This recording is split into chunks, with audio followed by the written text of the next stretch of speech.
February the 28th, 1996. Ursula Bruce Pfeffer is the survivor.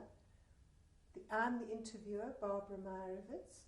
We're in Johannesburg, South Africa. The language is English, and we're using a PAL system.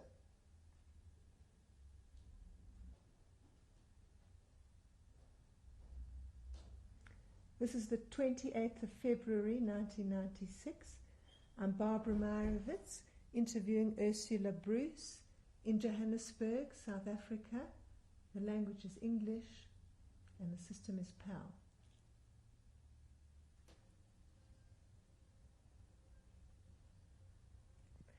Please tell us your name. I beg your pardon? Just say your name, please. My name is Ursula Bruce. What was your maiden name? My maiden name was Pfeffer.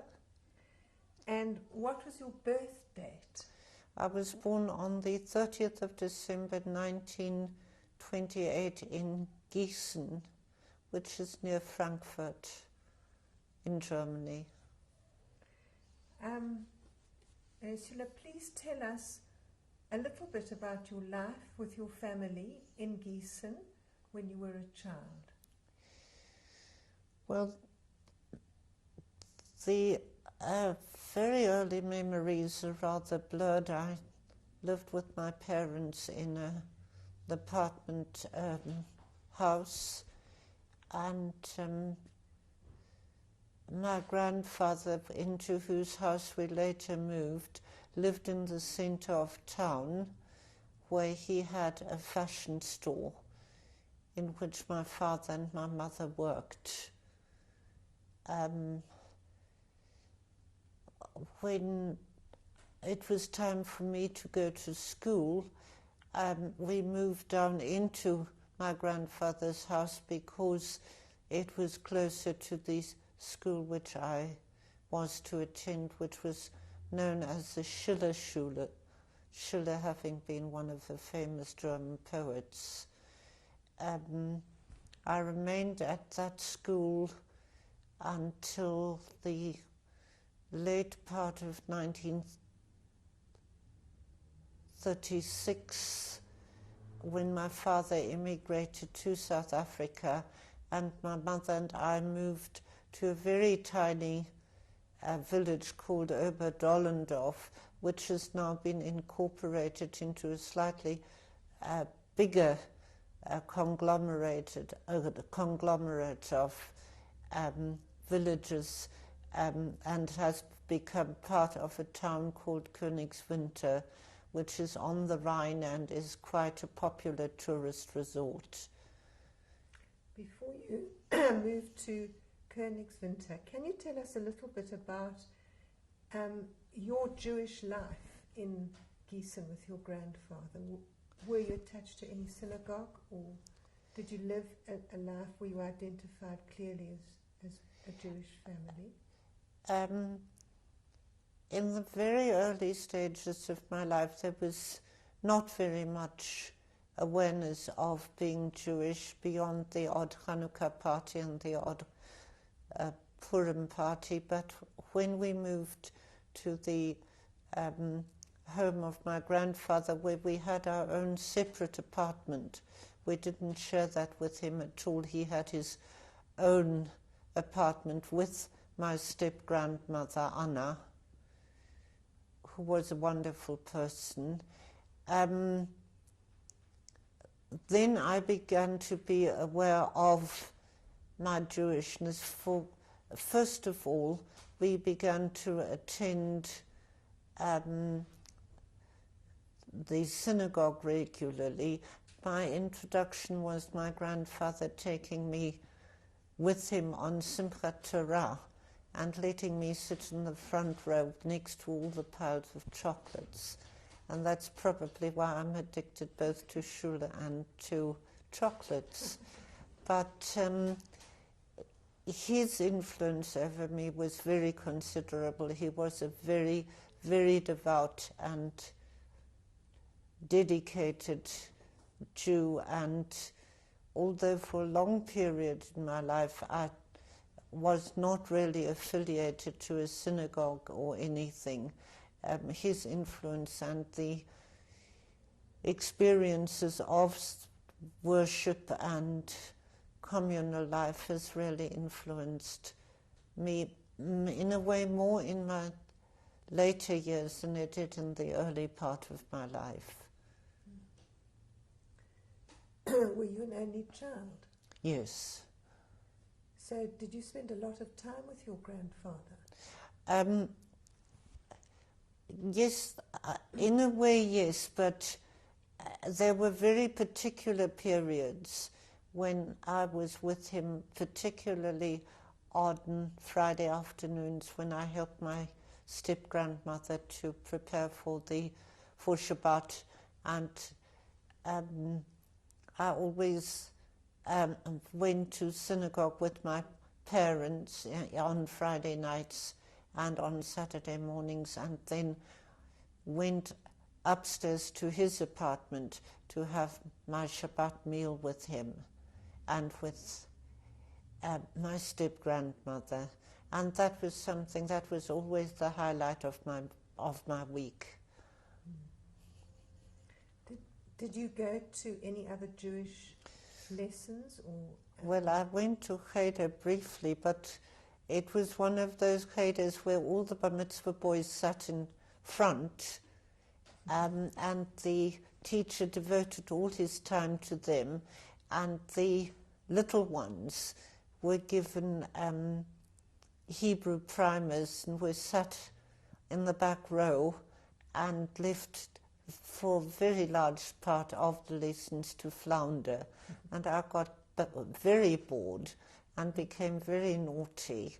And it was a very difficult thing to get myself expelled because of my grandfather's influence. But I did manage it in the end. I just decided I didn't want to be part of this. But on Saturdays we used to have an Oneg Shabbat, and that was rather fun. That was a special one for the children. What do you remember most about that Oneg Shabbat? I don't remember a great deal about it. I remember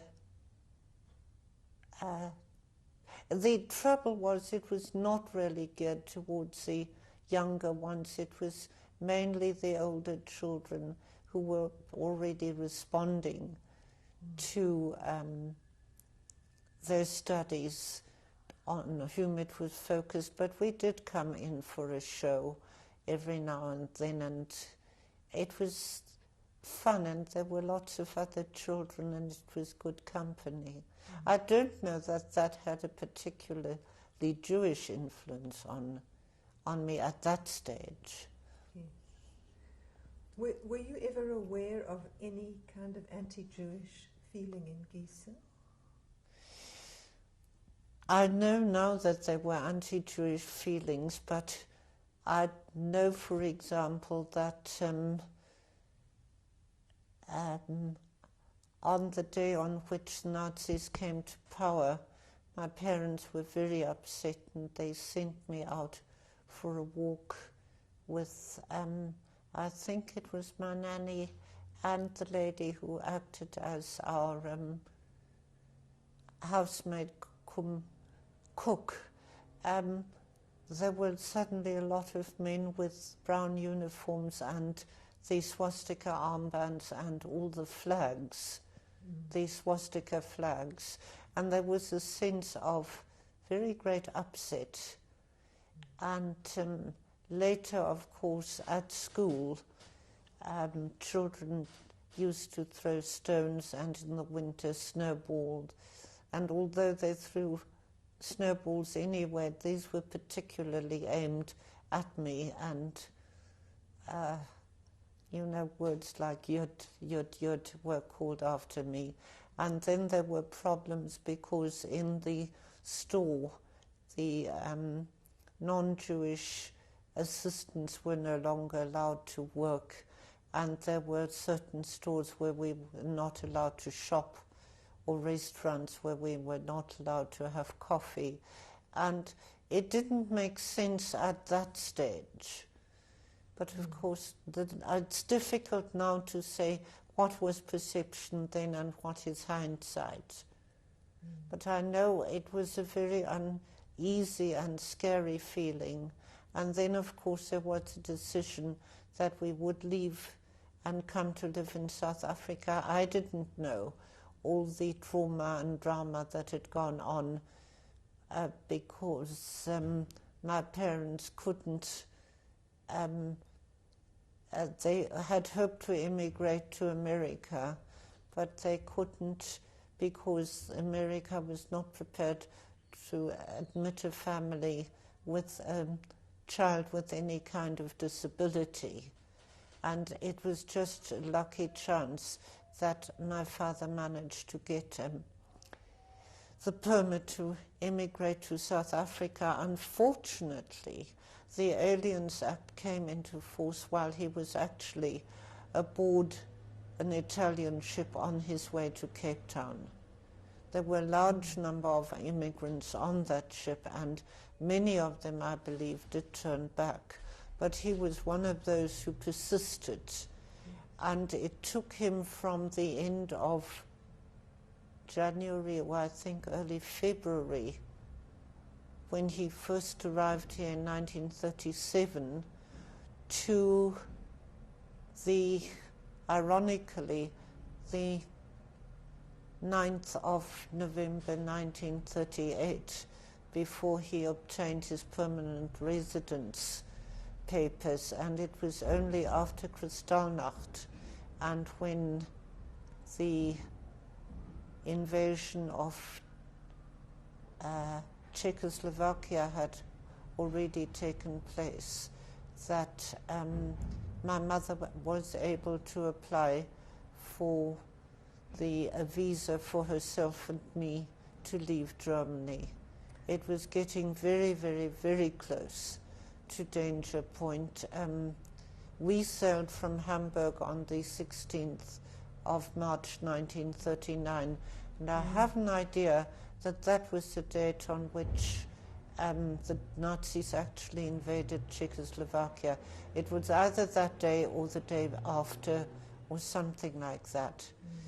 We got here in April, and there was one more ship with immigrants aboard that reached South Africa, and the one that sailed after that had to dock in Lorenzo Marques, as it was then, because the war had already broken out. So it was a very near thing, which again was something of which I had no awareness. We all knew the war was coming, but it was not certain just how soon it was going to happen. We were already no longer allowed to we were no longer allowed to land in Southampton because the relationship between Germany and the other European countries had deteriorated to that level. Do you remember whether you hoped to take your grandfather and your step-grandmother with you? I beg your pardon? Do you remember whether your family hoped to take your grandparents with you to South Africa? Yes, the problem was that my grandfather would not go anywhere but to Palestine, as it was then. He refused to go. My uncle in America and my uncle who'd gone to live in England, they both offered to arrange for him to join them, but he was so dedicated to his Judaism. It wasn't, I don't think he was a Zionist in the political sense. To him it was a religious must that he had to go to Palestine, and as a result of that he died in Theresienstadt. How old was he when he died? He was 83 when he was deported.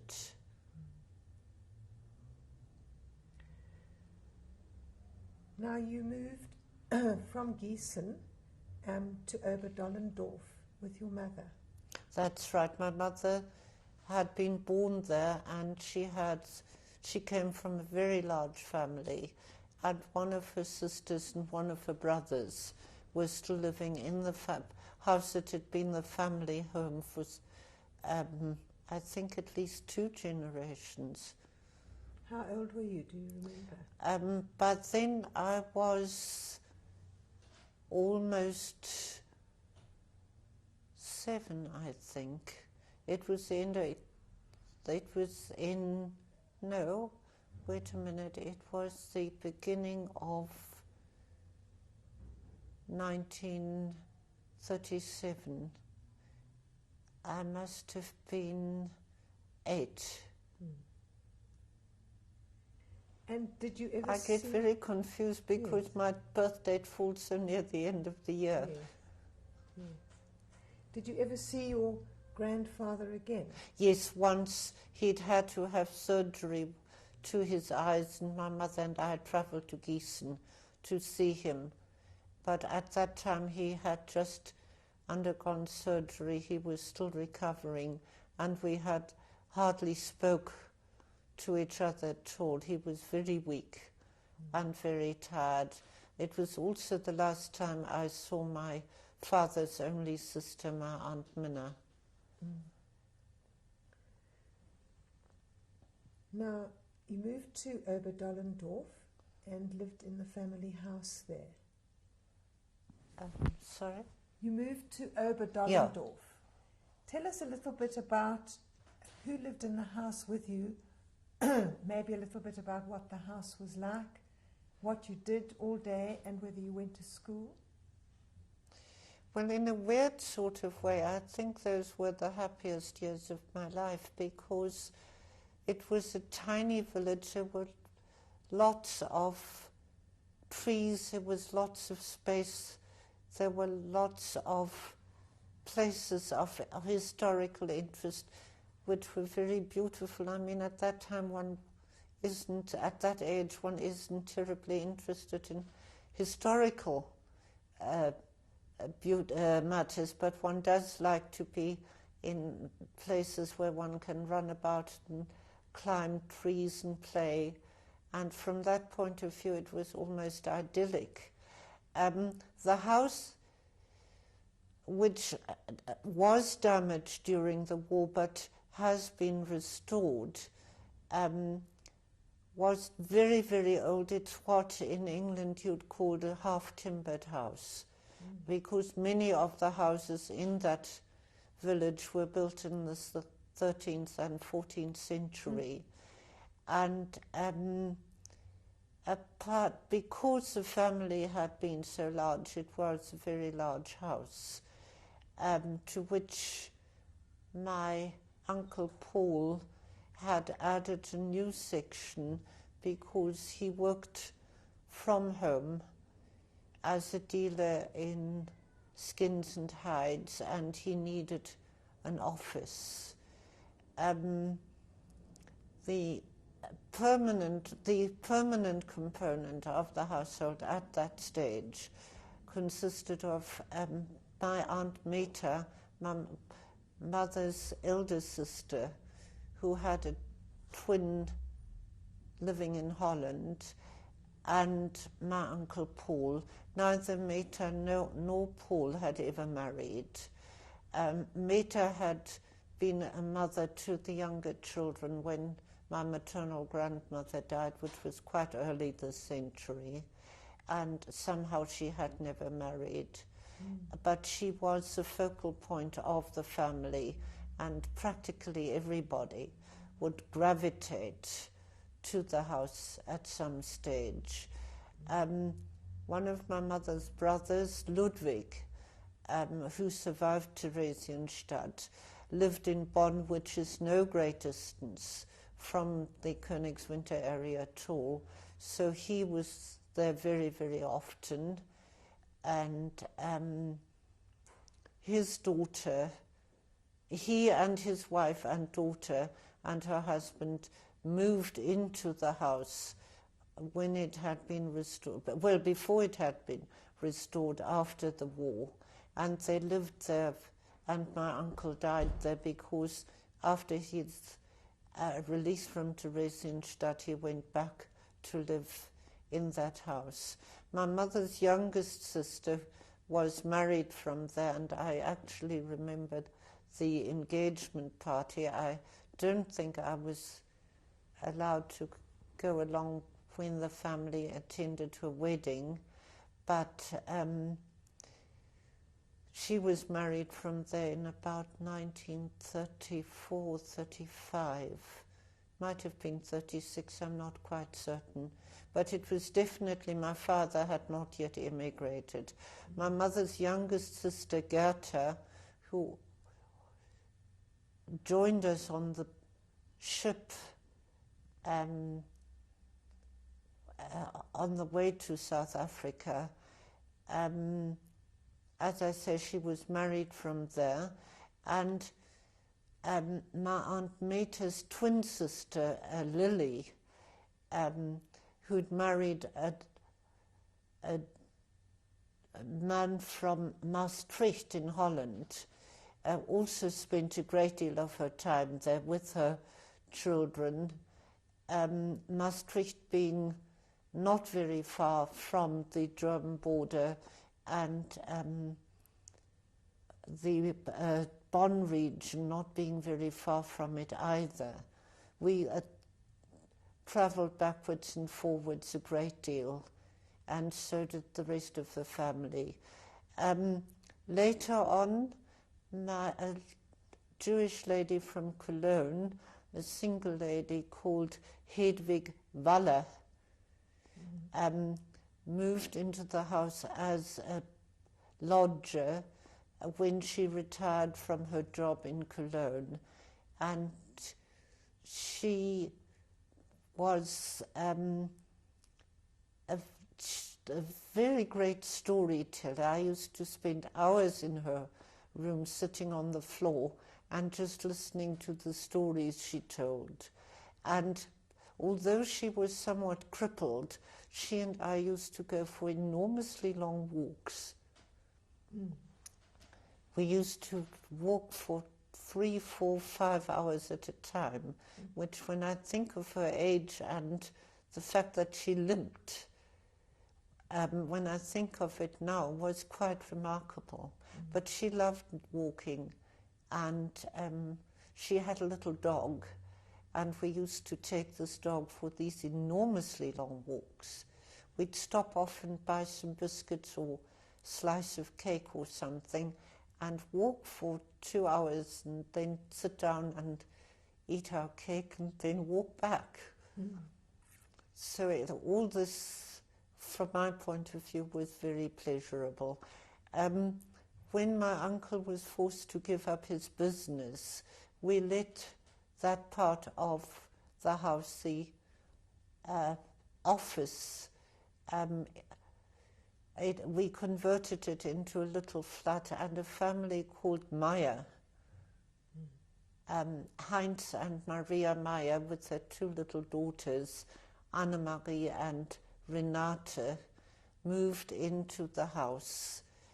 And the Meyers played a very important part in our lives, and by a strange quirk of history, the sons who hadn't even been, at least one of their sons, who hadn't even been born when we left Germany, played an even greater role in our lives in recent years. I'd like to return to talking about the father Heinz Meyer when we come to talk about Kristallnacht, because he was very, in a way, the house was saved because the people who were on their way to burn it got stuck in a tavern and got so blind drunk that they didn't carry on. But he also made sure that my mother and my aunts, my aunt from Holland happened to be in the house at the time, and Aunt Meta, that they were safe. They were not Jewish, the Mayers? They were not Jewish, no. Yes. We'll come back to Kristallnacht. Can we Brilliant. come back? Well, But- he'll crop up in Kristallnacht anyway. Good.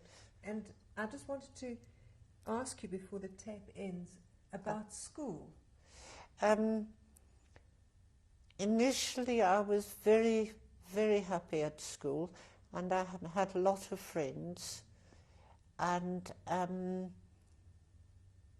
in fact, some of my friends are still alive in Oberdollendorf, and every now and then, when I go back, about 5 of us get together and have a riotously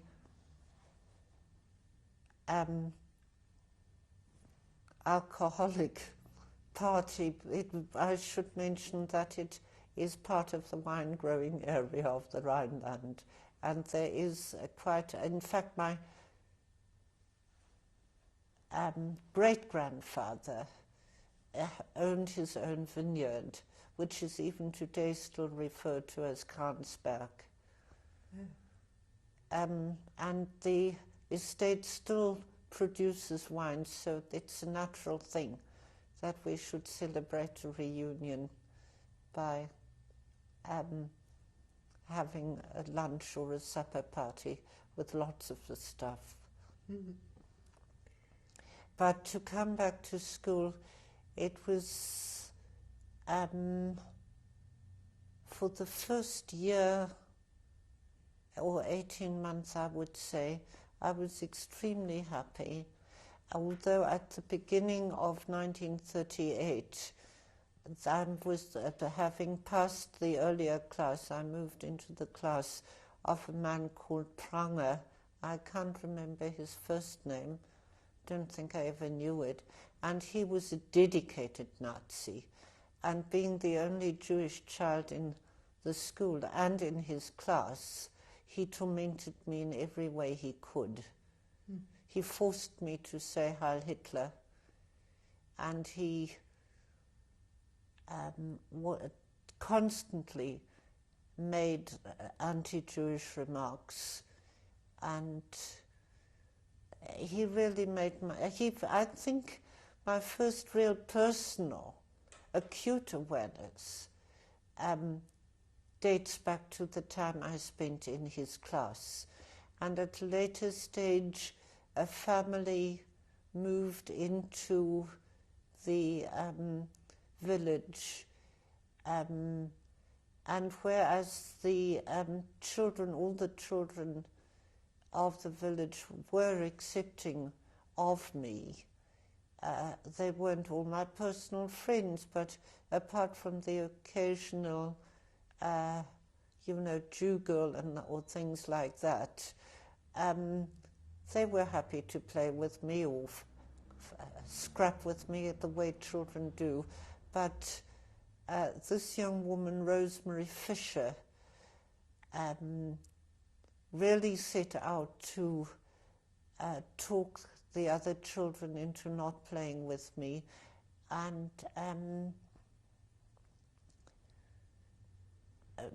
making me very, very conscious of being the outsider and being not accepted. And she eventually, in a scrap,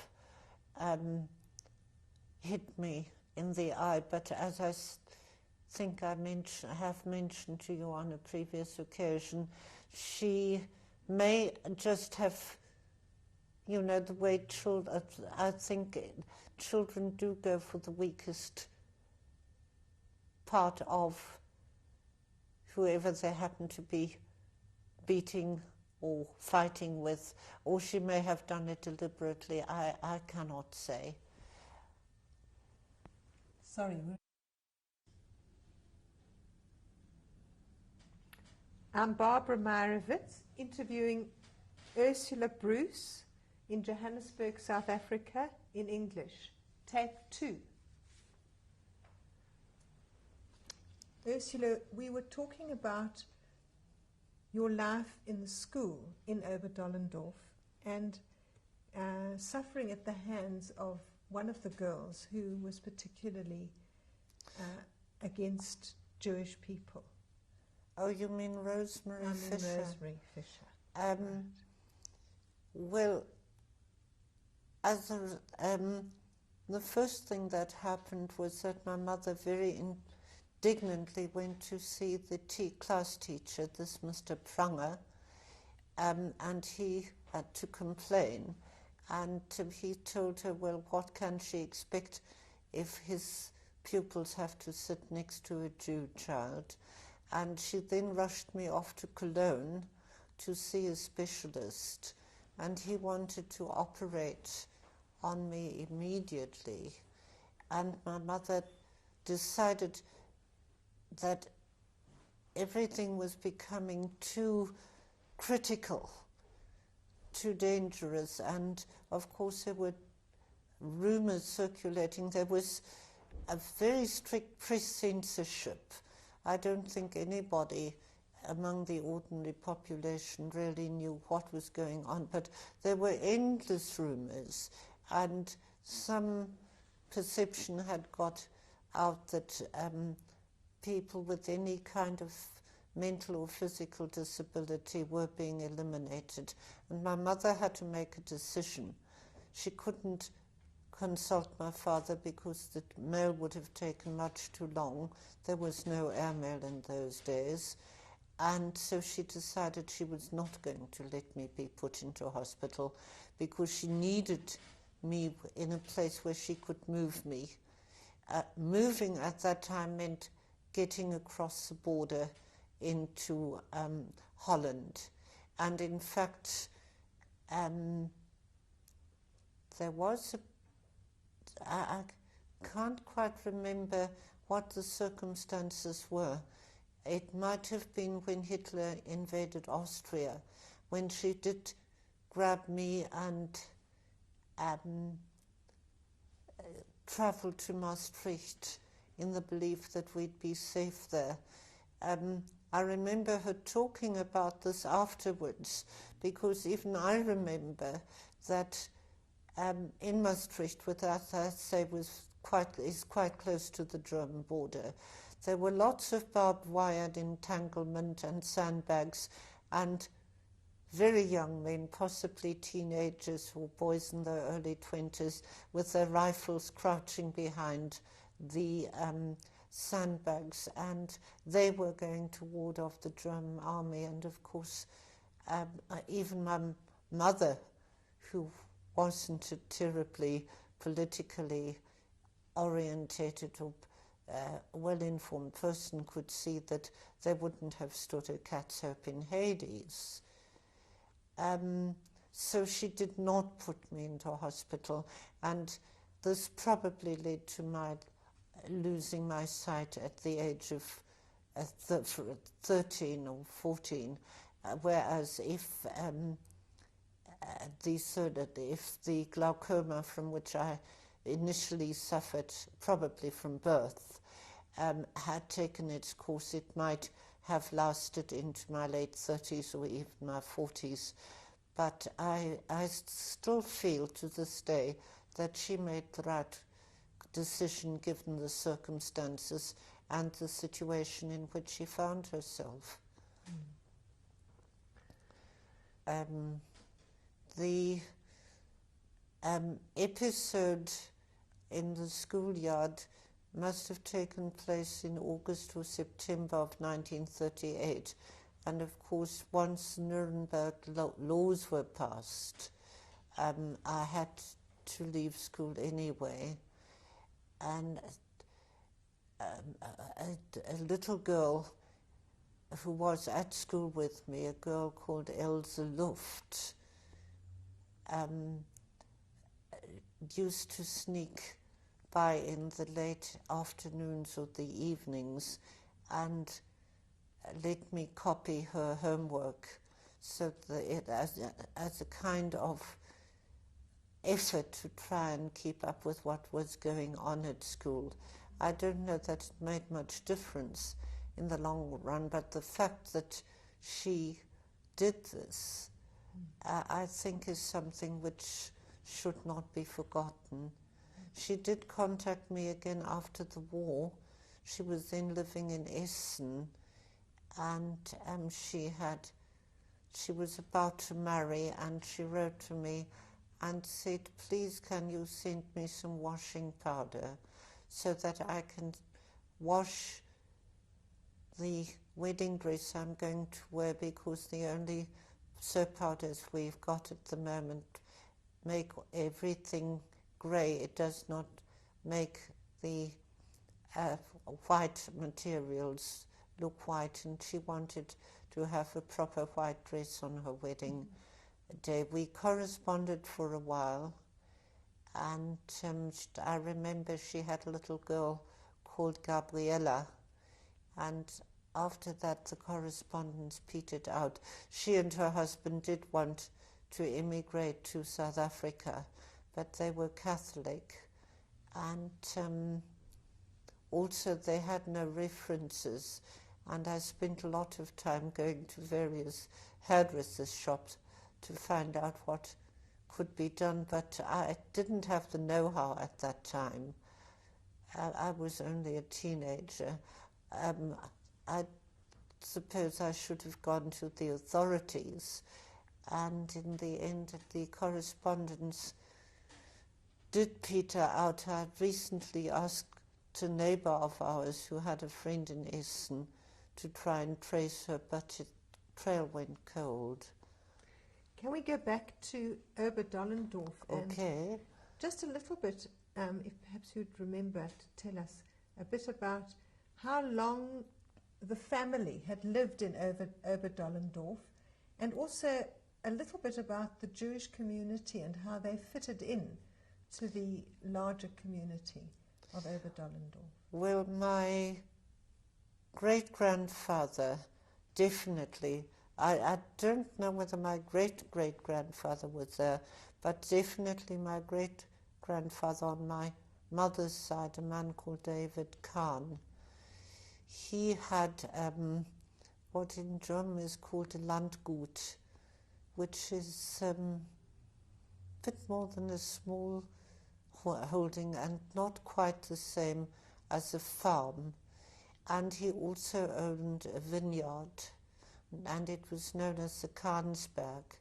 And I've been back to visit the village on a number of occasions because, as I say, I still have school friends, and initially my cousin was living there. And the Kahnsberg is still known as the Kahnsberg, which is strange because you would think that the Nazis had changed that name. My maternal grandfather, I think his father, so that would be my great-grandfather on his side, Süskind, they also lived in Oberdollendorf. And I have an idea that the house where which I had already known before my mother and I went back to live there, that house was the one in which my great-grandparents had lived. And it's still there, but it's sadly, for reasons which are a bit difficult to explain in this context, the house passed out of the family's possession. And I have wanted to go and have a look at it, but my cousin objected to that, so I didn't go. I think if ever I do go back, I shall just go and say, well, I grew up here. Could I have a look around? Can you tell us there were, yes, there were a number of Jewish families. The one with whom I had most contact was a family called Marx. They were the only family who had a child who was not a lot older than I. He was a little boy called Jacob, and he was very severely mentally retarded. And they also, just before Kristallnacht, adopted a little girl called Ruth Ilfelder. And they were the focus of the most intense and vicious anti-Semitic attacks when these attacks began. For some reason, whether it was because of the child or for whatever reason, they were molested and persecuted more viciously than any of the others. There was a family called Keller, who children I didn't ever meet. They were adult and had left the village. I think one of them at least went to live in London. Mr. Keller was blind and confined to a wheelchair, and his wife, I think to my perception as a child, she seemed quite a bit younger than he, but that may not have been the case. There was a family called Bear, a very elderly couple, but there again I must qualify it by pointing out that to a child of 7 or 8 or 9, anybody over the age of 40 seems immensely old, but I think they really were very old, because even my mother and my aunt used to refer to them as the old bears. Then there was an English Jewess who had married and was widowed. Her name was Freudenhof, and she had an unmarried daughter called Dolly.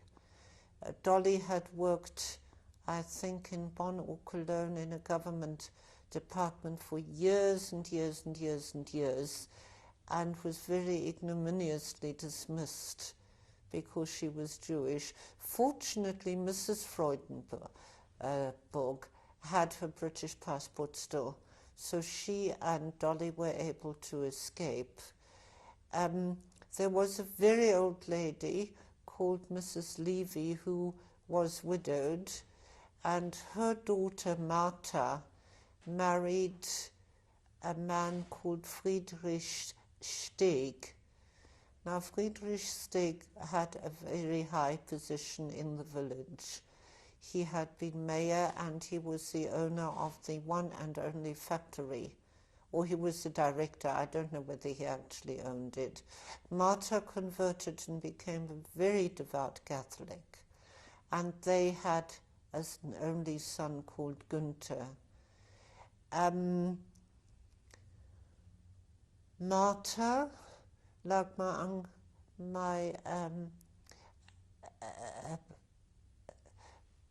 sorry, can you turn that off a moment? Because I've lost the thread a bit.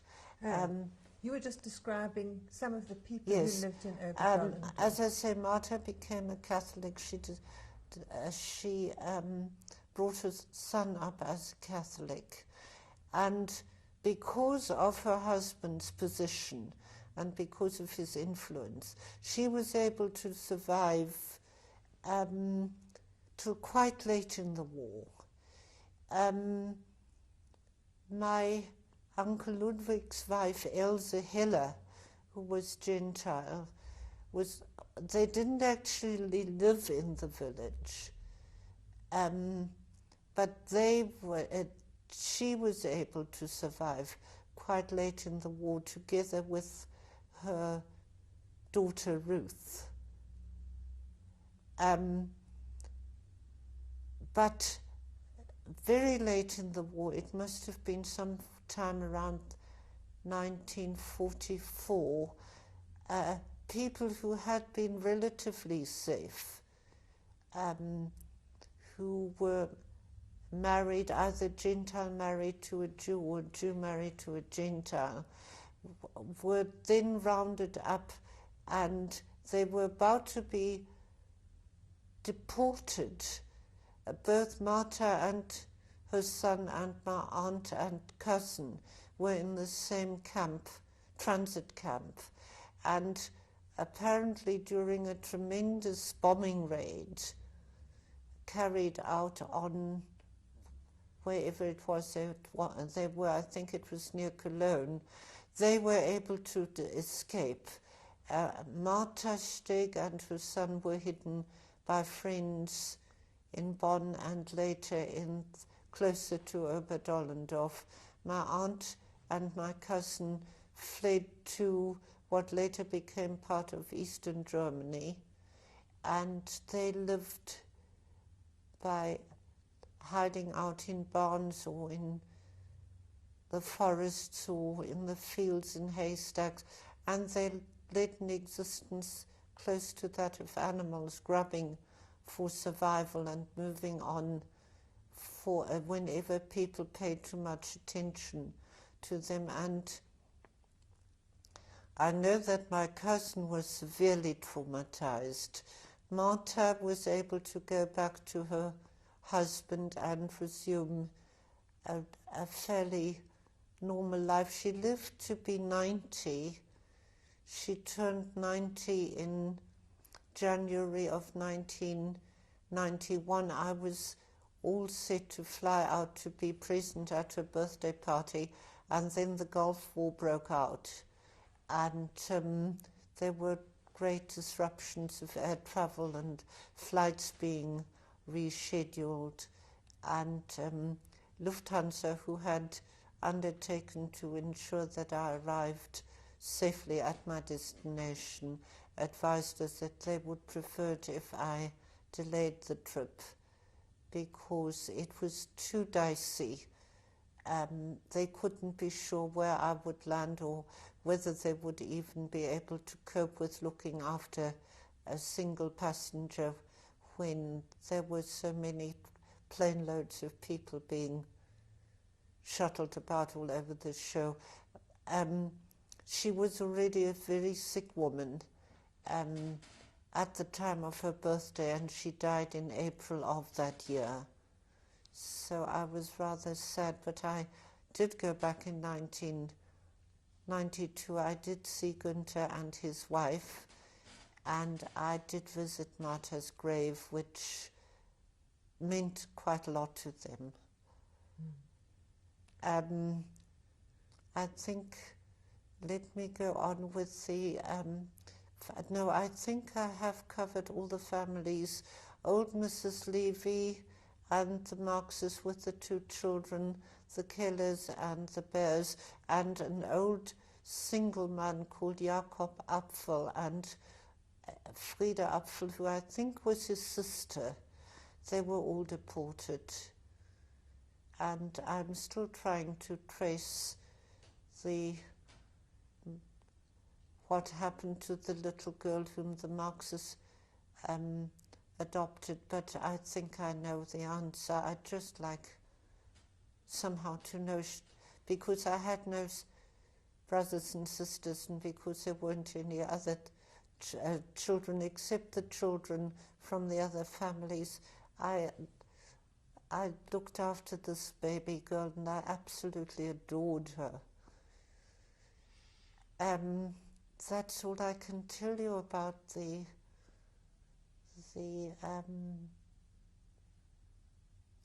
families in the village. The climate of anti-Semitism had always, there'd be the odd anti-Semitic remark. And as I said, the kids at school used to scream things at me, but then my mother used to tell me that they screamed those things at her and her sisters too. So it wasn't a virulent anti-Semitism. But then, as the Nazi grip tightened, there was a shift, there was a focus. The community had always been a very closed community. People had grown up, and grandparents had grown up together, and this had gone on for generations, so there was a kind of tolerance. And the church seemed to adopt, in recent generations at any rate, an attitude, well, let's be nice to the Jews because they're damned anyway and they're going to burn in hell forever, so we might as well be nice to them on this earth. people would get drunk and scream things, and there'd be arguments about something in a shop, and some remark would be passed. But in my mind, the real shift came at some stage during the period when I was at school in Oberdollendorf. I can't tell you the exact date because there again one isn't so aware of dates and time. But the on one particular day, all the crucifixes, each classroom had a crucifix over the door, because the school was on church land and I think nominally was church property. And they were replaced by portraits of Hitler. And that seemed, in my mind at any rate, to signify a change in the atmosphere. Men who hadn't lived in the village, had maybe lived in one of the adjoining villages or towns, came in and started parading about in their Nazi uniforms. I remember one was called Finger and one was called Glaser, and the third one's name I can't remember. There was also a family called Kühne, whose daughter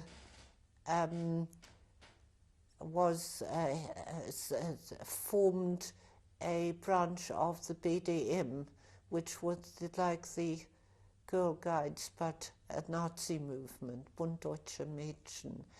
And she used to strut around. She was very tall and very blonde and very intimidating. And she once caught me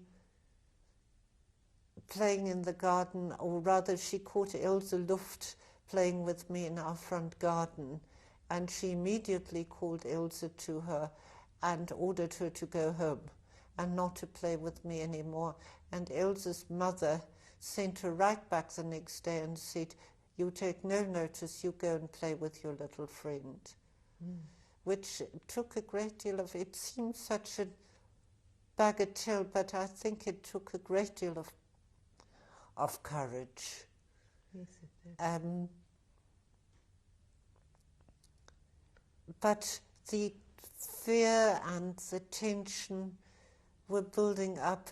The Stürmer, Himmler's newspaper, which was always displayed in public, in a very brightly painted, I think it, if I remember correctly, it was a bright orange frame.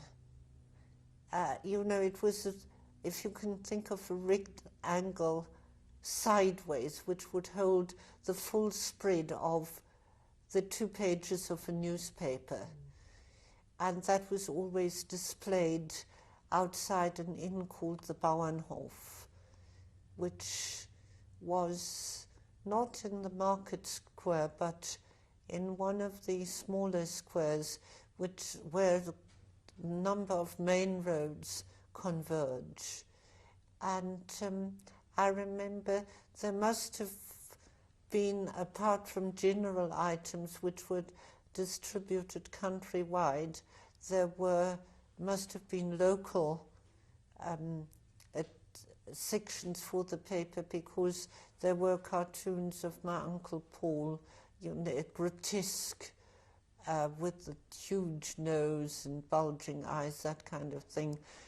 And on one occasion, when the local barber, who had a sign, Juden unerwünscht, outside his shop, came out of friendship to shave my uncle and cut his hair, he came to the house, and in the course of the week he was lampooned, and a cartoon of him shaving this Jew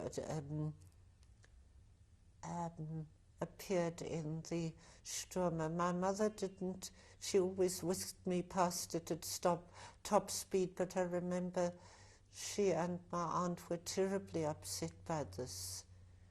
I saw very little of my uncle because when he dealt in skins and hides, and he travelled to all the surrounding farms and farmyards to buy up skins when they had at times when the animals had been slaughtered, and I think his business started failing when they wouldn't sell to him. He had a Gentile partner who took over the firm. It was initially known as Suskind und Gottschalk, and then it became just Gottschalk. And my mother always said that Gottschalk had been a terrible anti-Semite, and my cousin, when I met up with her again after the war, said so too. I don't know how much of that was prompted by emotion. I mean, they were very bitter, which is understandable. I don't know whether he really was as much of a scoundrel as he was made out to be by the family. But it certainly was not something which made life easier for us. Did you want me to go Yes, on I just about... wondered if the Stürmer newspaper dealt with local politics, because it seems that in each local place there was a special newspaper to describe something about, say, Oberdollendorf. It wasn't a newspaper coming from the city. It was a national, it was a countrywide, there was Stürmer. You see, it was one of the main Nazi organs to foment anti-Jewish feeling, and it was distributed everywhere. But I think, like, as you say, there must, there was news about the local community in every one. I think if you look up about it, you will see that it was that similar things happened in other communities, but it was a major thing because it was under the personal direction, or at least under the general supervision of Himmler. It wasn't just a little local rag. I'm getting tired. It's February the 28th, 1996. I'm Barbara Meyerowitz, interviewing Ursula Bruce in Johannesburg, South Africa, in English. This is tape 3. Ursula, we've now come to the important point in your story, which is about Kristallnacht. Please, will you tell us what you remember about Kristallnacht in Oberdollendorf? Okay. By that time I was out of school and the family had become very isolated because people were frightened, and we couldn't buy groceries anymore because everybody had been forced to have Juden Unerwünscht on the windows of their shops. But an old lady called Lenchen Richards, who had been a friend probably of my grandmother's, used to come late in the evenings and bring us groceries, and little Elsa Luft was still bringing me schoolwork. I think I was probably the happiest person in the household because I was still having my walks with Hedwig Waller. My mother seemed to be crying a great deal, and even my Aunt Meta, who had always been a very calm person, was becoming very short-tempered and easily upset. But there again, and you see, in those days, people, the great golden rule was you mustn't discuss things in front of the children. so I didn't know a great deal. I knew odd things. I'd picked up about the assassination of, what was his name, Rom or somebody, and so on, which the grown-ups discussed. But otherwise there was very, very little awareness on my side, and as I say, a great deal of lack of information among the adults. But on the, strangely, Kristallnacht in Oberdollendorf happened 24 hours later than in other parts of Germany, because apparently, I've discovered this since, it went on for 3 days, and not every SS unit got its instructions on the night of the 9th, which incidentally the 9th was the anniversary of the putsch in Munich, when the German officers tried to unseat Hitler. So maybe that was what part of the timing was all about. We didn't know a thing about the fact that this young man, Greenspan, had shot a staff member of the German embassy. None of this was being fed to the German public anymore. And the first thing I knew, I was allowed to walk in a procession with the other children. It was under the aegis of the church, otherwise I wouldn't have been able to. It was the eve of the Feast of St. Martin's, and we were going to have a big bonfire, a bit like Halloween kind of thing. And when we passed our house, my mother rushed out and grabbed me. And I was very annoyed because I wanted to be part of this. I always had been since we'd come to the village. And there was terrible panic. My aunt from Holland was there, and my mother just said, put on your clothes, take your night things, and I'm taking you to Mieze. Now Mieze, whose name was Maria Höh,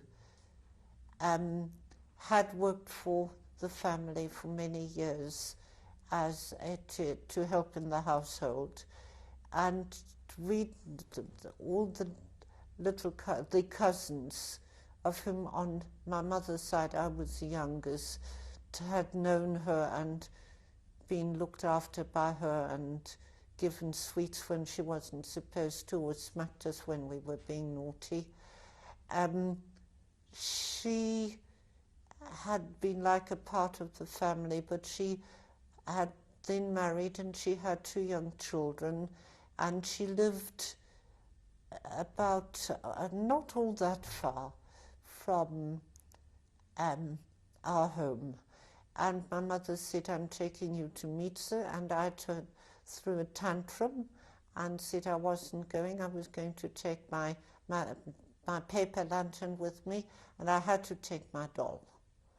And my mother, of course, was going frantic, but eventually I agreed to go with her, and she wouldn't walk down the street with me. She ran across the fields, which, as somebody later pointed out to her, was insanity, because she could have been shot.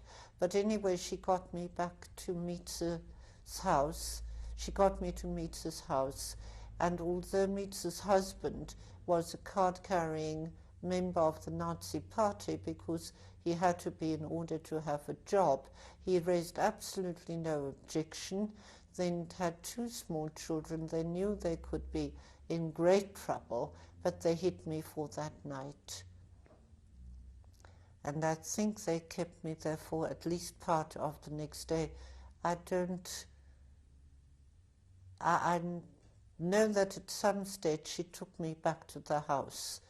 I only later learned what had happened in the village. The SS had gone round from house to house, ordering all the Jewish families to report to the police station, which was in a place called Oberkassel, which is this is not to be confused with the town of Kassel. It was a slightly bigger place than Oberndorf, and it had the police station for that area. Our house, being a little further away from the central part of the village, was the last house they got to. In the meantime, my aunt had arrived from Maastricht with a telegram from my mother to say that my father had had his permit to allow him to live in South Africa permanently and to bring out his wife and daughter. My father, of course, had read about the shooting in Paris and what was happening in Germany, and he knew that the village postmistress knew everybody in the village, and if a telegram arrived from South Africa, it would be common knowledge the next day, and he thought that might cause the Nazi officials to make difficulties for my mother. So he sent the telegram to my aunt in Maastricht, and she arrived with it. And of course my mother was overjoyed, and a little while after she'd received the telegram, the Nazis arrived with the order for everybody in the house who was Jewish to report to the Oberkassel police station. My Aunt Lily, of course, insisted that she was a Dutch citizen. They had no right to order her around, but they took no notice of that. And poor old Miss Waller and her little dog were also ordered to report. Now this is where Heinz Meyer, the tenant, came in. I don't mean he physically walked in at that moment, but when he heard all the panic going on, he came into the house, outside of the house, and he said, "You don't go near that police station, you go into the garden." We had a big vegetable garden, which was separate from the house, and at the back of it there was like a little, you can't call it a summer house because it was open-sided, but it was where people could sit and drink tea, or my uncle used to like to play cards in the summer. It was a tiny little place, not even the size of a loo. And he said, "You get out there, take all your blankets and keep warm, and I'll keep watch."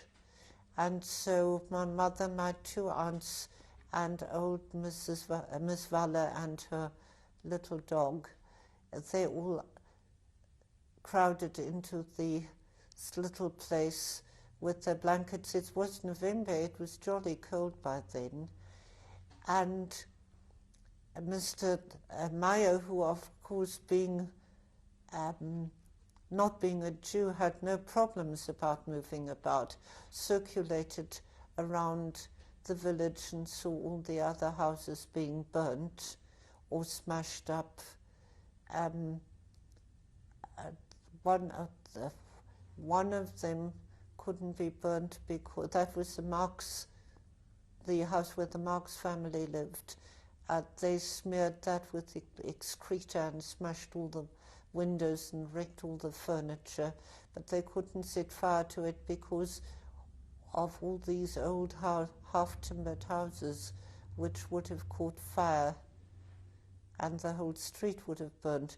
But the Keller's house, which was freestanding, was destroyed, and the Bear's house and old Mrs. Freudenburg, I can't now remember, I think she was Freudenburg. That was a brick house. I don't know whether they set fire to it or not. I think it wouldn't have burnt if they had done. All those went, and then apparently what happened was that these men, in between setting fire to the houses, went into the taverns and, drank and celebrated their work. As I say, it is a a village whose economy was very largely based on viticulture. It's not an export wine, but in the area, it's very much in demand. And they got drunker and drunker, and the inn in which they ended up, ironically, is the one that displayed the Stürmer outside, and they got so drunk that sometime during the night, Heinz Meyer came to the place where the women were waiting and said, "Okay, go to bed. They're so drunk they'll never make it." And for that reason, the house wasn't burnt. The other place that wasn't burnt was the synagogue, which had not been in use for years because there wasn't a minyan, but it had been kept intact. The Torah scrolls were still there, and all the implements. And what happened the next day was that the headmaster of the senior school, remember I'd only got sort of some little way through the junior school, where incidentally, I should have mentioned this before, there was a darling old teacher called Fräulein Kreutzer, who was a very devout Catholic and who always went out of her way to be nice to me and to help me, and to, if she happened to be around when the other kids were bullying me, she always intervened. But Mr. van der Pfeiffer was the headmaster of the senior school, and he took the boys from the senior school to the synagogue on the morning of the 11th and told them to wreck the place.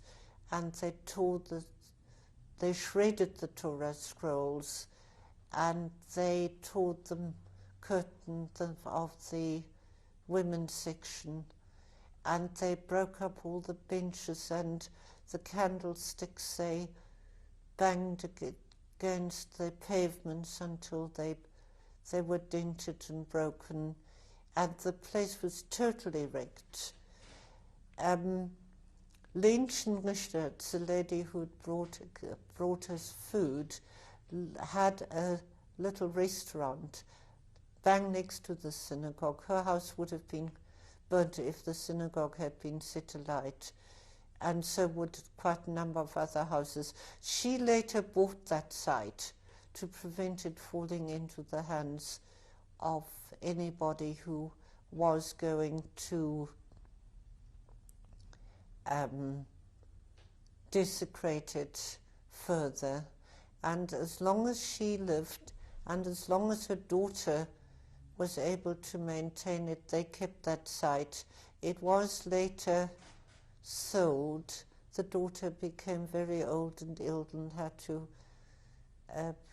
live in an old age home, and she must have sold it because there was no one to pass the restaurant on to, and there is now a supermarket on that site, and outside the supermarket, the new village priest, the one who had succeeded the poor old man who wasn't allowed to have his hand shaken anymore, he had a memorial put up there. He also had a memorial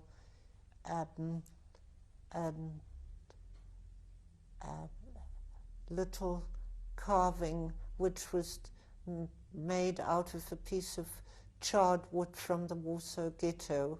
He had that put up on the wall of the St. Laurentius church. And he also told me that... Sorry, you've just got to wait 1 minute. The light's gone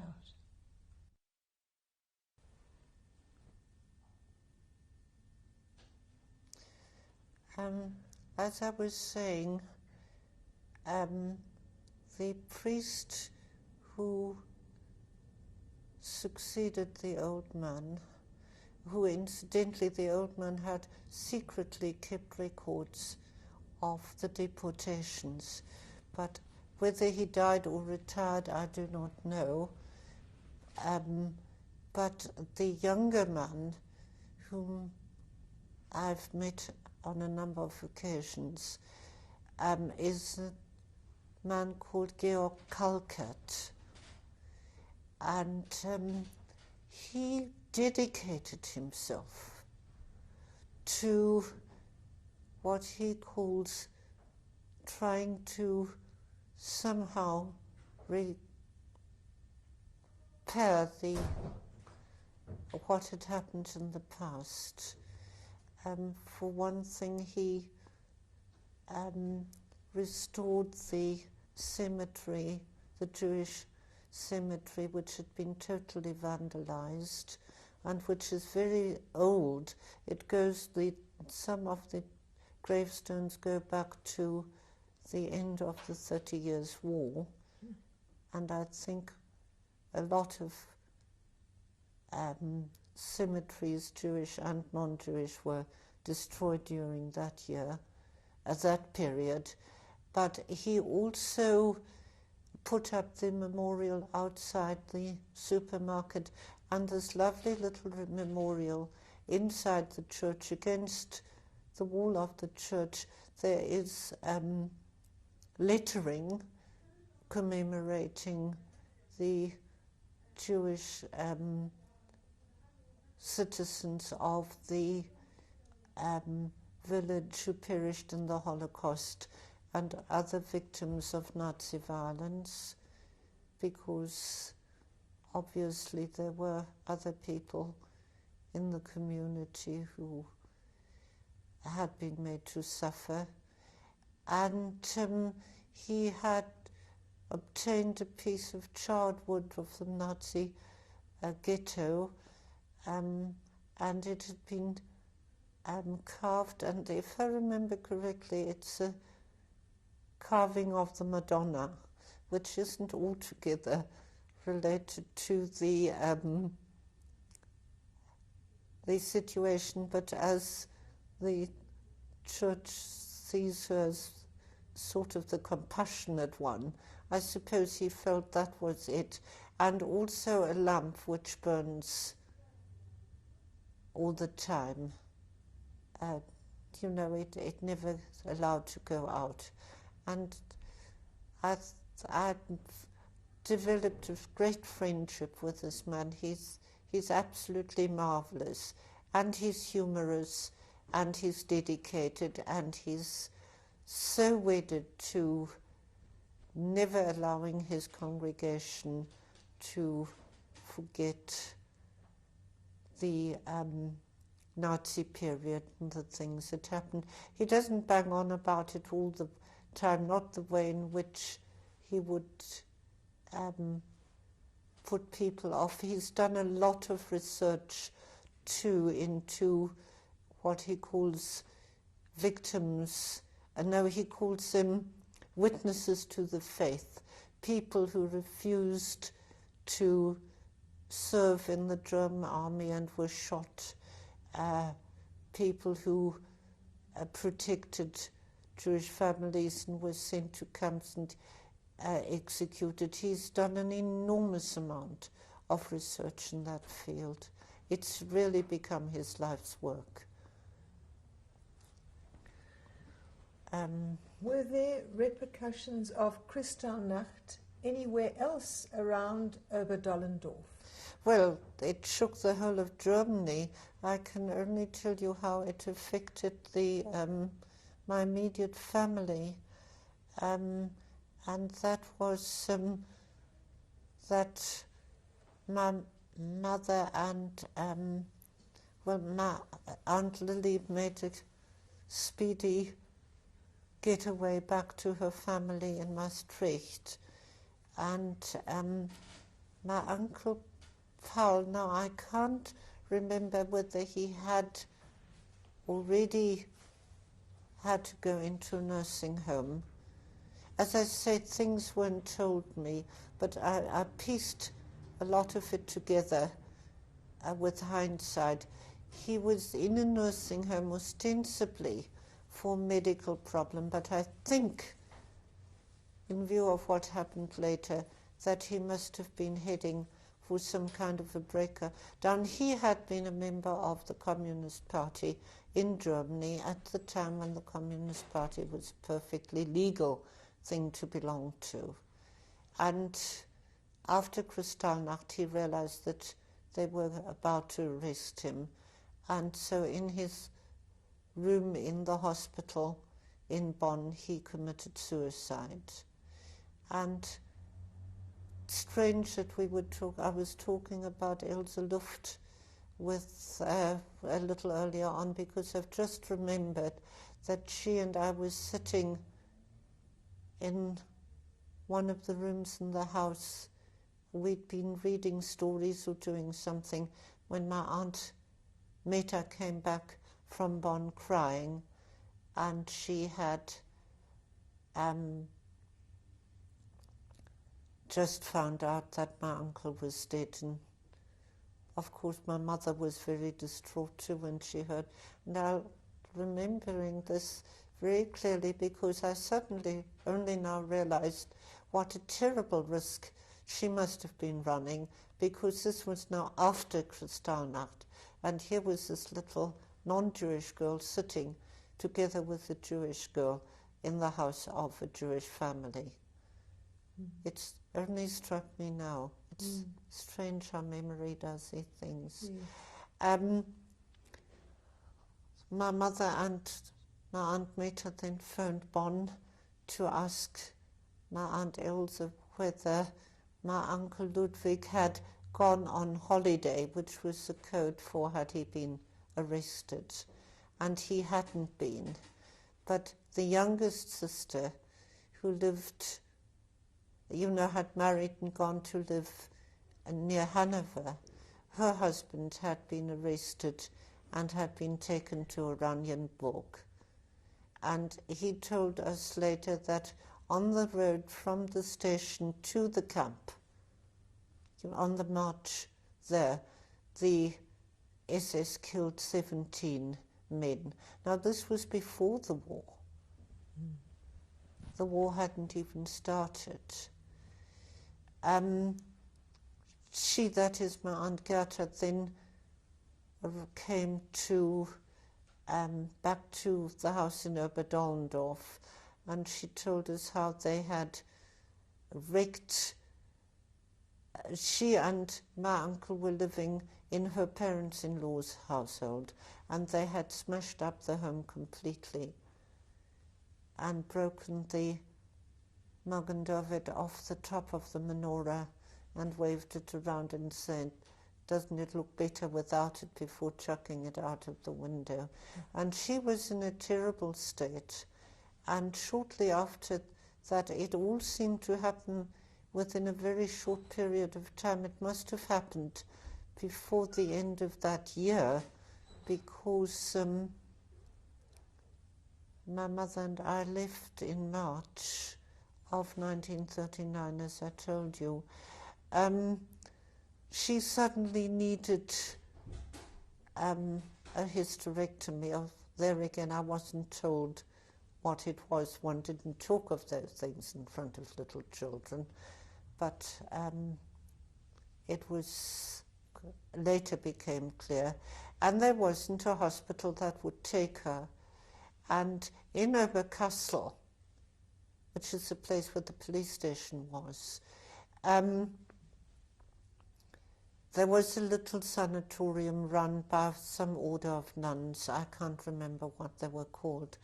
And the Mother Superior said, "This woman needs surgery, she'd better come to us," which was also something which needed far more courage than one might appreciate. I don't know who the doctor was who was willing to operate on her, but obviously there was somebody who did. By that time the decree had gone out that everybody had to have a Judenkarte, and it has, have you ever seen one? It has a big J on it.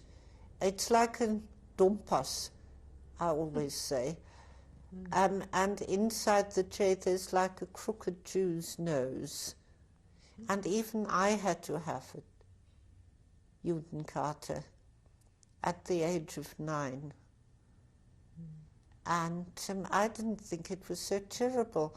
They took my fingerprints, and my mother was crying, my aunt was crying, and I loved it because there was all this black stuff being smeared on my hands, and of course that wouldn't have been allowed at home. But it had such an effect on me that when the new identity paper, the ID books here were issued, and I went to apply for mine, and she said, now go and have your fingerprints taken. I grabbed my husband's arm and said, I'm going. And I've not had a new ID book. I couldn't ever go through that again. So you were preparing to leave now? I beg your pardon? You were now preparing to leave? Yes, now this, again, this come back through the story which my mother told many times. When she ran out of the house, she put the money which she'd kept for our journey to South Africa, which she'd hidden under the carpet, she put that into her shoe. That was before she ran to Maria's house with me. And for the rest of her life, she always said, what's really yours is what you can carry away in your shoe. A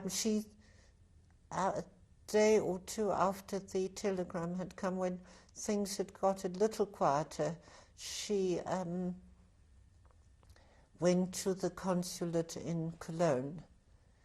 In the meantime, we'd been told of the burning of all the synagogues. People who lived close to the Rhine had told us how they could see the sky red above Bonn and above some of the other larger centres where the synagogues were burning, and of course there were several, I think, in Cologne which had been burnt. And she said that there were queues and queues and queues of desperate women who'd been informed that their husbands could get out of the camps if they could guarantee to leave Germany within 48 hours. At a later stage, my uncle, the one who'd been sent to Oranienstadt, he was also notified that he could get out. By that time, my aunt was back home.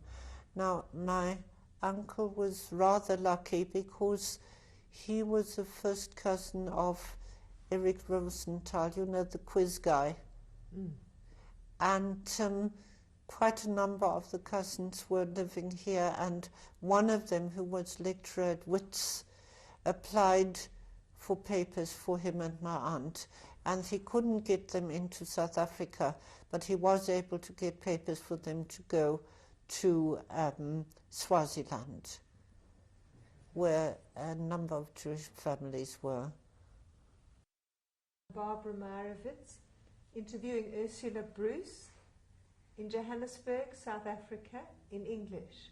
This is tape 4. The time it took with all these people panicking to leave and to get their husbands released, and the general way these procedures take, it seemed to be going on forever, but we actually managed to sail from Hamburg on the 16th of March 1939, little knowing how close it had all got. When we finally left, I remember getting into a car driven by Heinz Meyer. It wasn't his car, he'd borrowed it, and just waving goodbye to my Aunt Meta and to Hedwig Waller. And I think I was at that moment more upset about leaving the little dog, because it never occurred to me, and I don't think it occurred even to my mother, that she'd never see them again. And we went to Hamburg and sailed from there, and there were quite a number of Jewish families on the boat.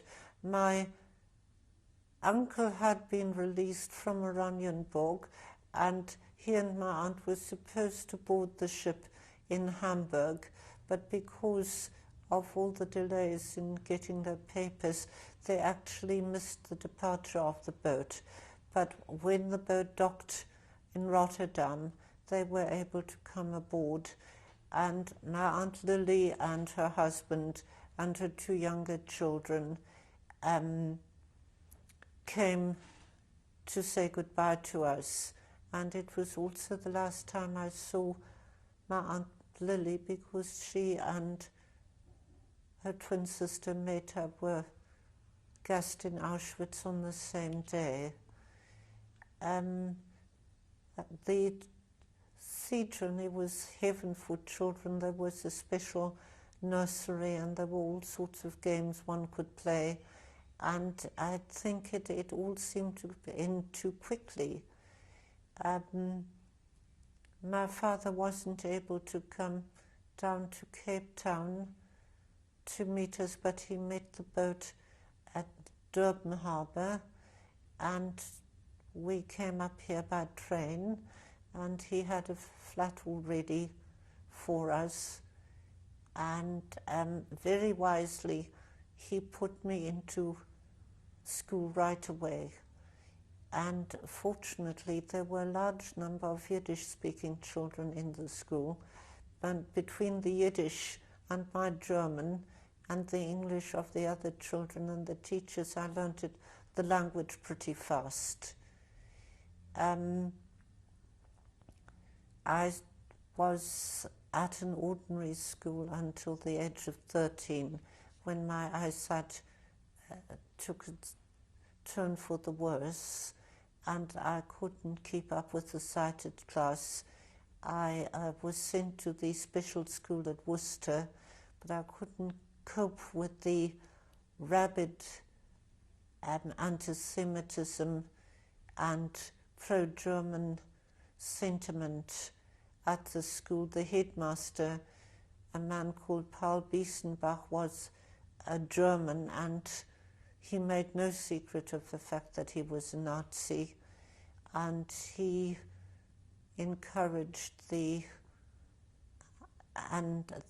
pro-German feeling among the students.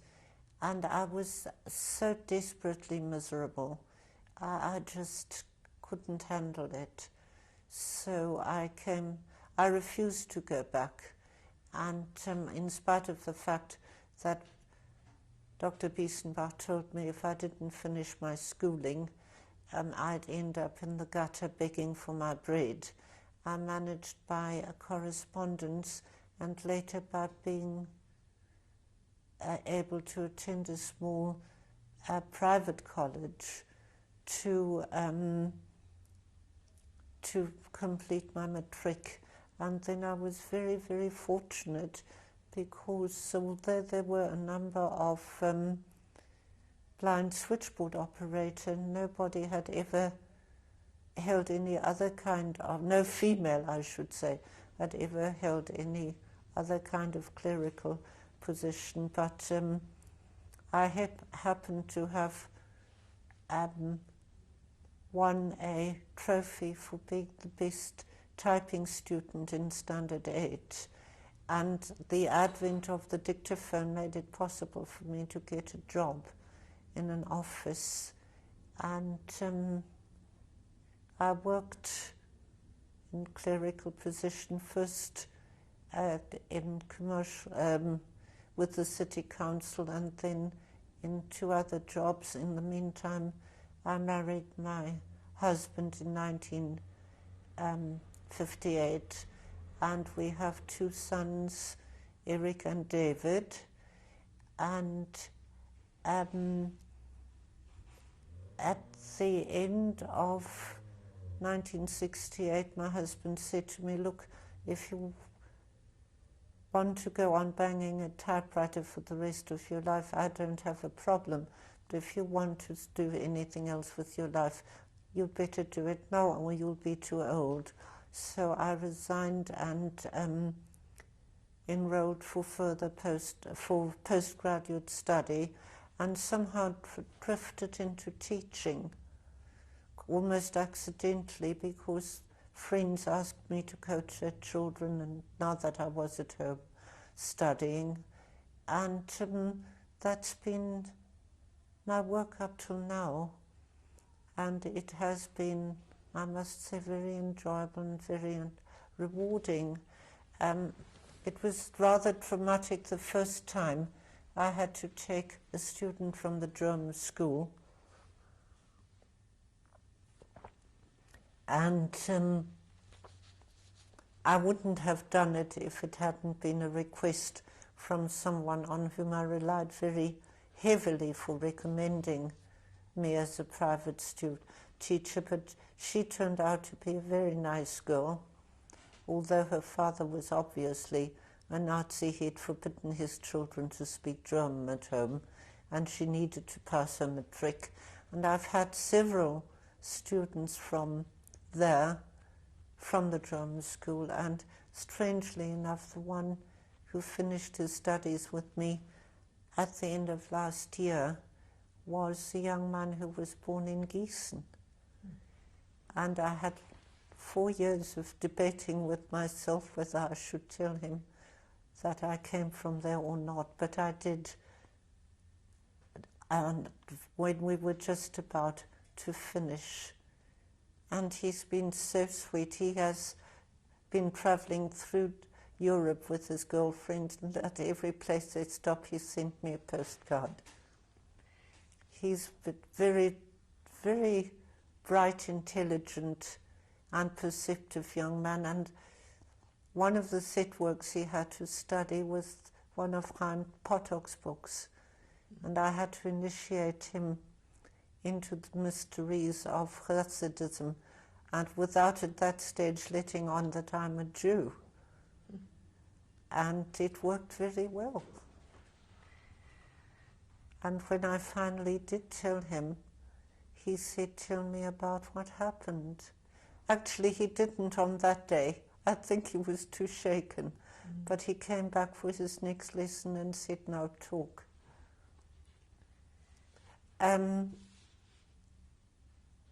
As you probably know, I've also been a little involved because, having lived through all that in Germany, I found racism was absolute anathema to me.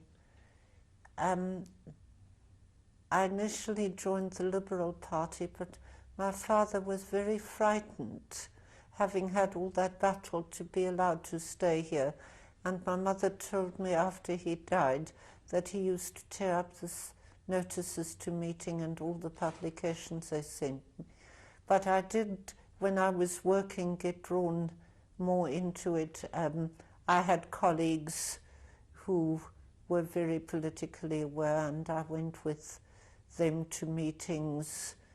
I remember hearing Oliver Tambo speak in the cathedral down in Plain Street at the time of the Sapphire Town removals, and there were various other things. I became a member of the Institute of Race Relations and met people like Ellen Hellman, and the man I married happened to be quite well acquainted with Nelson Mandela. They'd both been members of the International Club, which was an inter-race organization which came to an end when the Group Area Act was passed. And when we decided to get married, we needed a lawyer to draw up our anti-nuptial contract, and happened to know one lawyer who happened to be black. And so we actually had an anti-nuptial contract drawn up by Nelson. And for years we lived in terror that we might one day be raided and this document be found. But this never happened. Your son has also been involved. Your son has also been involved. He has been very much involved because, first of all, because of our friendship with Nelson, which continued after he went into hiding, and because of my background, and the fact that he went to Wits University, and had also been at the Waldorf School, where the thinking was quite liberal and flexible. He decided that there was no way he was going to serve in an army which was basically being used to fight a war of aggression in Angola and what used to be Southwest Africa, and at a later stage being used as an army of occupation in a civil war. And so, although the Defence Act, which was passed in 1983, made a 6-year sentence mandatory for anyone who had not done any part of their army service, he decided that he wasn't going to fight. We hoped he would leave the country, but he refused, and he refused to become one of the young men who were sort of living a virtual underground existence. He actually, in 1987, answered his call-up, went to report and told the major who was doing the intake that he wasn't prepared to fight. And the major thought that he was merely being frightened and said, well, we can arrange for you to be in the kitchens or to be in an administrative job. But David said, no, I don't want to be part of the structure. And that then,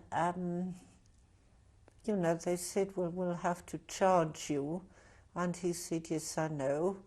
And then he sat from August 1987 until January of 1988 and waited for the blow to fall. I think they hoped he'd either change his mind or go away, and I think we vaguely hoped the same thing. He had said to us, what will you do? Will you support me? And we said, well, we'd think you're mad, but we'll support you. With the cause of all sorts of strange delays about the charge sheet not being ready and so on, the trial was actually delayed until the 19th of June, of July 1988.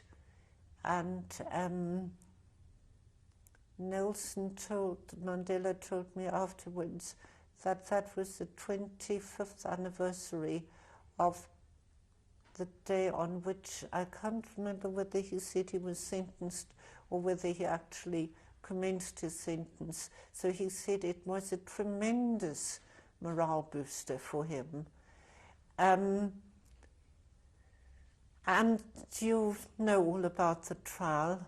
But and David, when he was asked for his reasons for refusing military service, one of the things he said was, my mother was a victim of racism and she had to flee her homeland. I don't want to have to flee my homeland because of the racism here. anyway, the poor magistrate had no choice, or as he interpreted the law, he saw no choice but to sentence David to those horrendous 6 years. Various murderers and other criminals who had committed serious offences were let out after very much shorter periods of time. And of course, refusing to serve in the army is a criminal act. Technically, David has a criminal record because if you remember, the former state president P.W. Botha said we have no political prisoners. The sentence was thrown out by the appellate division of the Supreme Court on the 30th of March 1990, and David was released on the 2nd of April. And what was very interesting during the period of his imprisonment was that apart from the tremendous support we had here in the country itself, and I must say very sadly, with some very notable exceptions in the Jewish community, such as Rabbi Adi Asabi and Rabbi Cyril Harris, the community wasn't as a body as supportive as, for example, the churches and Black Sash and other organizations were. It's something that's always grieved me. But the international support was tremendous. There were so many individuals and organizations who kept in touch with us. The people in Holland and the people in America were quite fabulous. The Quakers in England and America, they had a great many groups who prayed and supported, and we had support even from one or two people behind the Iron Curtain. But the greatest pressure, and this was the amazing thing, came from Germany. And the pressure originated in Oberdollendorf, which had by now become part of Königswinter, was phenomenal. And there were two persons who spearheaded it. One was the priest, whom I've mentioned, Pfarrer Georg Kalkert, and the son of Heinz Meyer, who was born after we'd left Germany and who's also a Heinz Meyer. And his little daughter, Anja, aged 11, started a campaign at the Albert Einstein Gymnasium, where she was a student. It's not in Oberdollendorf itself, but it feeds that area. All these little places are too small to support a major institution of learning on their own, so they take kids from all the surrounding community. And Anja was very lucky because she had a teacher who was a member of the Green Party, and he happened to be a member of the Königswinter City Council. And the children organized themselves into a pressure group, and Pfarrer Kalkert organized his congregation into a pressure group. And on the 9th of November 1938, which happened to be the 50th anniversary of Kristallnacht, he preached a sermon about the sins of the past. And he mentioned that the grandson of one of the former inhabitants had gone to prison as a prisoner of conscience because of the experiences of his mother and her family. And this somehow took off.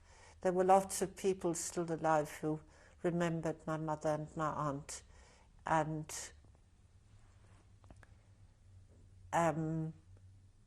it just went like wildfire. The City Council of Königswinter passed a motion requesting the German embassy to take up the matter. The kids formed themselves into a deputation and went to see Hans Genscher. You see, it was all very nice and close to Bonn. It was the tram ride away. And they pestered Genscher, and Genscher leaned on the ambassador. And they picketed, and they pestered, and the Women's Guild of the Church collected names for a petition. And it went on and on and on and on, and other communities, the community in Gießen with which I really had no contact because I didn't know anybody there. And what had been my home had been destroyed. They have an organization called Gesellschaft für christlich-jüdische Zusammenarbeit. It's a interfaith bridging organization. They took it up, their mayor took it up. It didn't go away. I think the local authority thought it would be a 9 days wonder, but it wasn't. It went on, and in August 1989, just after David had completed 1 year of imprisonment, the Gesellschaft in Gießen invited us, my husband and me, to come to Gießen. They were prepared to pay our airfares, and they arranged our accommodation and everything. And coincided with one of those reunions that some of the towns have for their former Jewish citizens. And I'd never gone to one, and I hadn't ever wanted to, but we did want to beat the drum for David. So we went via Oberdollendorf onto Gießen, and in Oberdollendorf we had the opportunity of meeting most of the people who were involved. We didn't meet all of them because there were too many, but I was invited to speak at the church at a special service for David. The children from the school invited us. The amnesty group of that area who had adopted David as their special prisoner, they invited us to speak. And the City Council of Königswinter invited us to speak. It meant that I had to do most of the talking because my husband doesn't, he doesn't speak. He understands German, but he doesn't speak it. And it was quite exhausting, but it was certainly very, very effective. And of course, everybody who remembered anybody in the family wanted to meet us and wanted to talk to us. And then we went to Gießen, and there again the same thing happened. And we were invited to speak at one of the senior schools.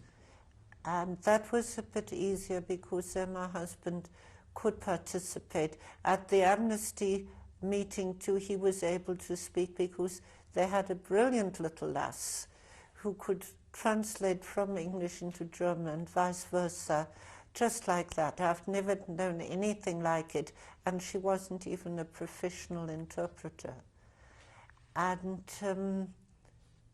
it all I think, led to a combination of moments. You know, these things do sometimes happen in history. In 1990, de Klerk made his famous speech, and I still think it was the children pestering the ambassador, who must by that time have gone crazy with their incessant pressure, leaning on the government, who may just possibly have leaned a bit on the appellate division, but in any case public opinion locally was such that I think the reversal of that sentence, or at least a reduction of it, was found imperative. A young man called Charles Bester, who was only 18 at the time, had also been sentenced for 6 years, and a young priest, Douglas Torr, had been sentenced, although the sentence was on hold pending the outcome of the Supreme Court ruling. It was becoming too much of an embarrassment to the local government, so the whole thing was allowed to fall into abeyance. The court ruled that the magistrate had misinterpreted the definition of the act, which in fact he hadn't done, because both the advocate and the attorney who had defended David as a test case, Advocate Cameron, Edwin Cameron, and Kathy Satchwell was the attorney, who were both very much involved with human rights. They had made it quite clear to David and to us and to the Besters that the act as it stood was mandatory, and that there wasn't a matter of the sentencing officer's discretion. Anyway, it finally ended with Charles being released after he'd served an equal number of months as David, and then the whole thing was allowed to die a natural death. David continued to be very active in the end conscription movement. His opposition to militarism is very strong, although he says he would fight in what he would regard as a just war. And he then became very much involved, and I think is still involved, with the organization which is hoping to push for an international treaty for the total ban on landmines. He attended a conference on that in Vienna last year, and I think this has become the big thing in his life. That's all I can. I'm Barbara Meyerowitz interviewing Ursula Bruce in Johannesburg, South Africa, in English. This is tape 5. Ursula, Yes. you have been back to Germany a number of times. Won't you tell us a little bit about your first visit and then any other visits that you think are interesting? Well, as I say, my first visit was in 1955, which was only 10 years after the war, and I hadn't meant to go into Germany. I felt I couldn't, but something within the family arose, and I had to go into Germany, and the natural place to go to was Oberdollendorf, because my cousin Ruth was living there in the old house with her husband and her mother and her grandmother, I seem to remember. And I felt very distraught at the time. But in the village even today is practically unchanged. It is still the same medieval village in which I'd grown up. There are large clusters of housing estates all around it, because being near Bonn, it's become a dormitory suburb. But the nucleus is practically unchanged. And walking down the street, people would look at me and say, "You're one of the Suskins, are you Anne's daughter or are you Lily's daughter?" Because they knew there were two girls in the family.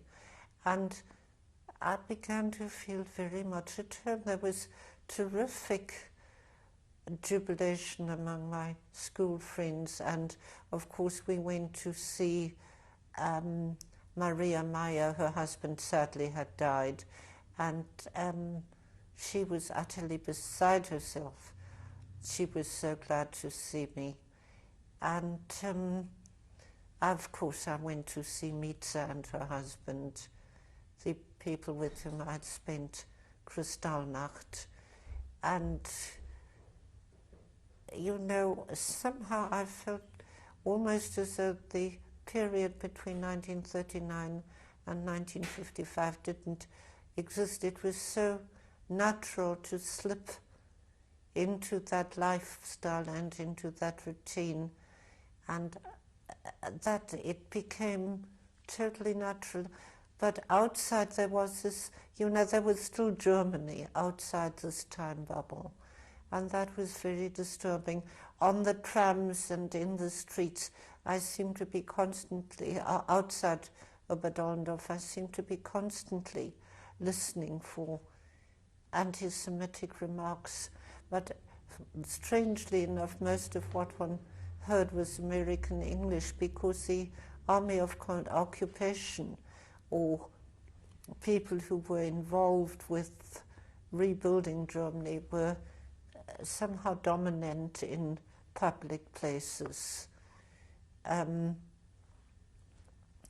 spent some time with the family with whom my South African girlfriend, with whom I was traveling, was staying in Cologne, and I encountered far more tension and veiled hostility there than I did during my time in Oberdollendorf.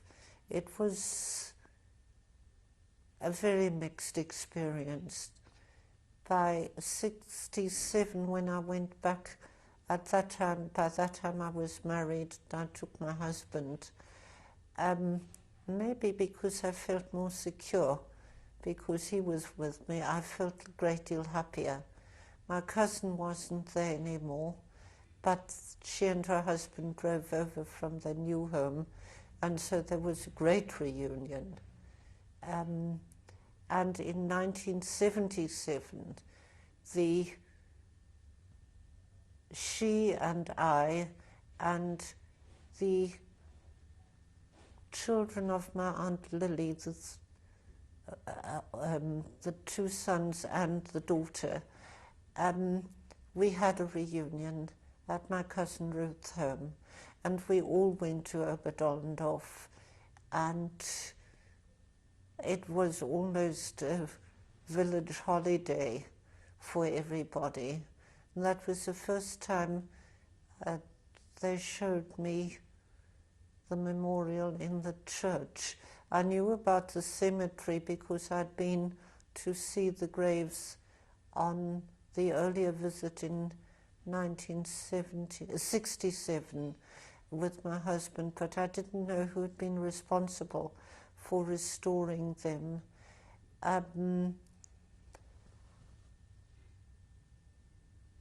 Mietze at that time was in hospital, and her husband had died and she was terminally ill. And one of those strange things that sometimes usually happen in Hollywood movies, but actually did happen, was that we all went to see her together. And I think she almost died of happiness while we were there, but she did live on for a few more days. But her daughter told my cousin Ruth afterwards that her mother had died a very happy woman because she'd seen us all. And in a way we were her family too.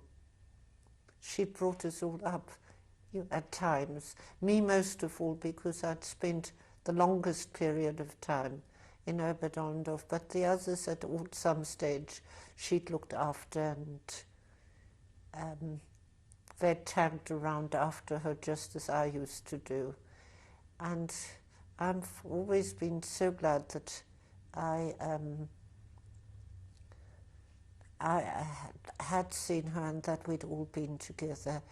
After that, I went back in briefly in '87, which was the first, and on that occasion, we went to see Ruth in Wetzlar, and she insisted on taking us back to Gießen. And I hated it because I couldn't, part of it had been destroyed and part of it hadn't. And it was like suffering from partial amnesia. There were places I remembered and places I couldn't because they hadn't been there. And I determined then I'd never go back there again. But then, of course, necessity arose in 1989, and we were made very, very welcome. And we stayed with the director of the interfaith group and his wife, and you couldn't ever hope to meet nicer and more intelligent and well-informed people. We also met on that trip, no, on the previous trip, we met Eberhard Bethge, the biographer of Dietrich Bonhoeffer, who'd married Bonhoeffer's niece. And that was also a very remarkable experience. My husband is very, very fascinated by Bonhoeffer. And this was a very special experience for him. We did go back briefly in '92, and that was another great reunion, and we also spent a lot of time with Martha's son and his wife, Martha having died the year before. And I should mention, incidentally, the son is, or I think he's retired now, he was on the editorial staff of one of the more influential newspapers in Bonn, and of course he also helped to keep the David story going. I've forgotten who was Martha again? Martha was the daughter of the old Mrs. Leafy, who'd married Friedrich Steg and had become a Catholic, and who towards the end of the war was almost sent to a camp with her son, but managed to escape and go into hiding. Just as Ruth and her mother, my cousin, and her mother had done. Not together, but separately, but they escaped.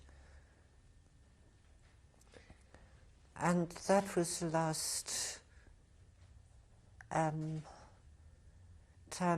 we've been. My great and burning hope is that somehow it'll be possible for me to be buried in that cemetery, but I don't suppose it'll happen. If I can be cremated, they can take my ashes there. I don't suppose it'll matter when I'm dead, but I'd like to feel that I'm back with the family. That's really all I think I can tell you. I've worked very much with the interfaith movement here in Johannesburg. As you know, I was very much involved with Jews for Social Justice, which was a small group within the Jewish community which worked for opposition to the vocal opposition to the apartheid regime, and which also struggled for contact with the other communities and an outreach which during those last years of the apartheid regime was extremely difficult because the state of emergency was in force, and I think people generally were frightened, and I think perhaps the Jewish community, given its background and its history, was more frightened than most. But some of us felt that given that history, there were members in the community who should and could have spoken out more than they did. There were notable exceptions in the community, like Helen Suzman and others who were very devoted campaigners. But anyway, we did our bit, and I suppose it all adds up to doing something, and I suppose every little bit counts. But I'm now very much involved with the interfaith movement, with the World Conference for Reconciliation and Peace, because I think the only way in which ultimately this kind of tragedy can be avoided is by trying to create more tolerance and more understanding and trust. We've seen Bosnia and we've seen Ireland, and I think they also bear out the terrible tragedy which religious and racial intolerance can bring about. I wonder if I could end by quoting from an article which appeared in Commentary in September 1995. It was written by a man called Joseph Pollack, and what he says is, as the end of our days draws near, we find that instead of receding in time, the Holocaust seems to draw nearer, and that is my personal experience, because I find that it's never ever away from me for very long. It seems to creep up. For example, the other night, I think it was after you initially interviewed me, I suddenly dreamed of having to have my fingerprints taken. And I was 8 years old when that episode occurred in my life. So it's always there. And I did say to that student of mine, when I told him about the Holocaust, about the fact that I had been in Germany and that many members of my family had died. He had once, when we were talking about Germany in the light of the Potter book we were reading, he said people should forget about it now. And I said to him, we of that generation cannot forget because we have all been traumatized. And he said, yes, I understand. I think that's all I have to say.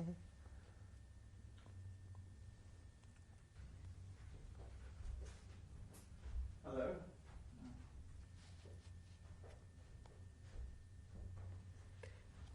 The first photograph. Oh, that's my mother and me, and I've no idea where it was taken. But I must have been, what, about 6? Yeah, looks like that.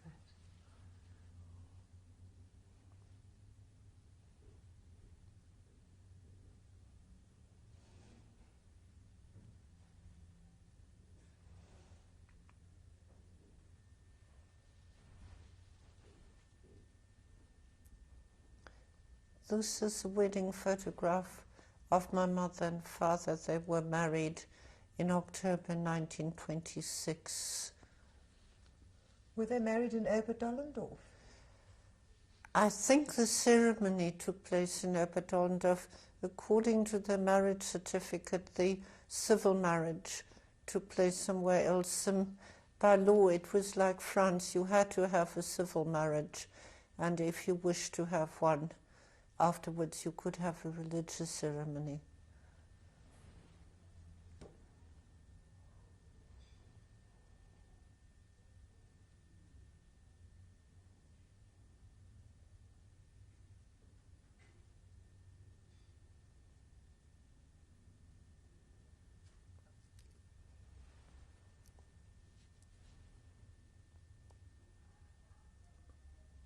This is the house in Oberdollendorf where the family had lived, including myself, for 3 or 4 generations, and which still exists. And I don't know, I think the inside's probably been changed. I don't know what has happened to it.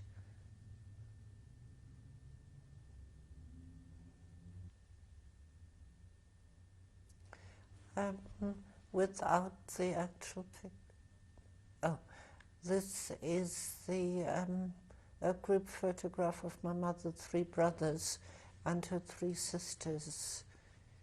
That would be Hugo, Paul, Ludwig, Meta and Lily, the twins, and the younger sister, the youngest of the family, Gerta.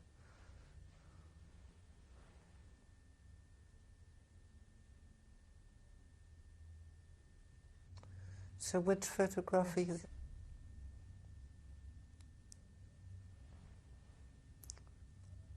This is my grandmother, Jeanette Pfeffer, who died just before my parents were engaged in 1926, and whose grave I visited on that visit to Gießen in 1989, when there was a special memorial service on the Jewish section of the cemetery there.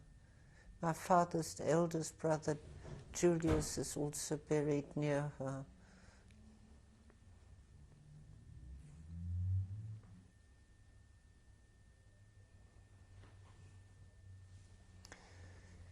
This is a memorial book which was published by the, I'm not sure whether it's the City of Gießen or the Gesellschaft für christlich-jüdische Zusammenarbeit.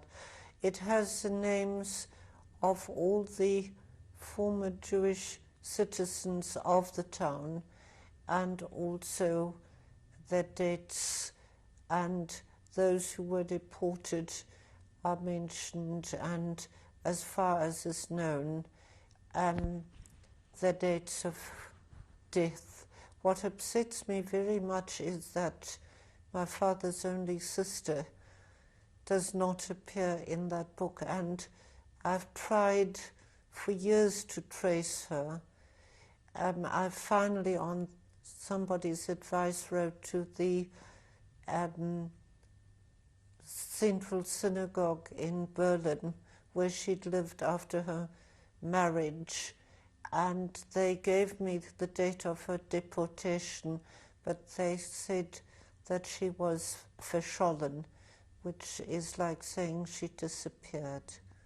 But there seems no record of her existence, and that worries me very much. I think she's mentioned as having been born in 1984, but not in the official publication.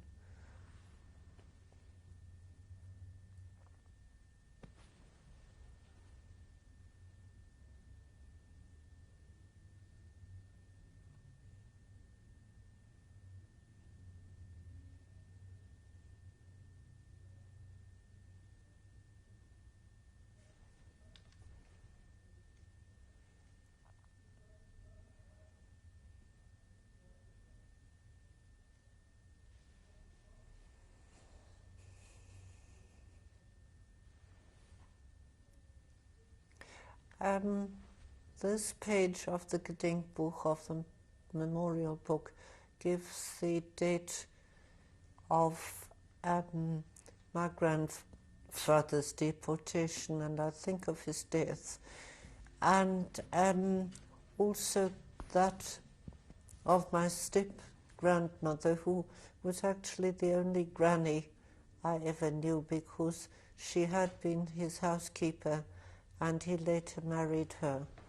And they'd both hoped to be deported together, but he was sent to Theresienstadt and she to Auschwitz, and they both died. He was very old. He was 83, I think, when he was deported.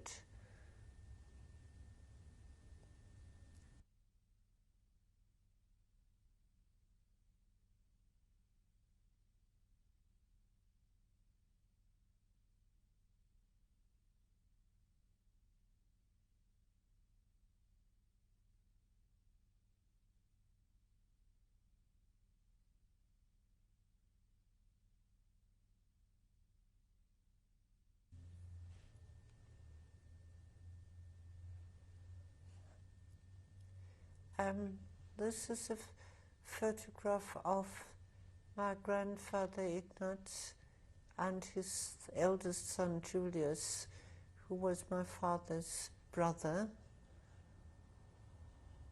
What book is it in? I beg your pardon? It comes from a book. Oh yes, the book of course is very important because it's called Die Kamergenoot van Anne Frank, the roommate of Anne Frank.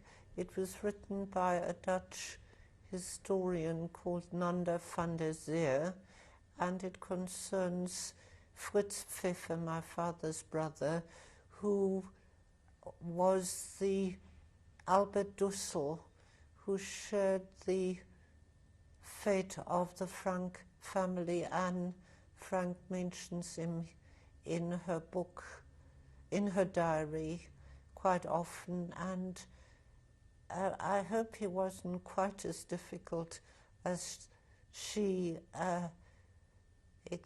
felt him to be, but on the other hand, people cooped up in those circumstances do react differently to stress. He was deported with the family, and I think he was sent to Mauthausen. His one surviving son, Werner Peter, had been sent to Britain on one of those children's transports, and he later went to live in America, and he died as recently as the end of 1994. He changed his name to Peter Pepper, and from one of his marriages, he left two sons, and I can only remember that one of them is called Nicholas. I cannot remember the name of the other one. We didn't have much contact towards the end, and I think he felt very badly about the bad character that was portrayed in Anne Frank's diary, but I do know that he did attend the launch of Nanda van der Zeer's book, perhaps because he felt she was putting the record straight.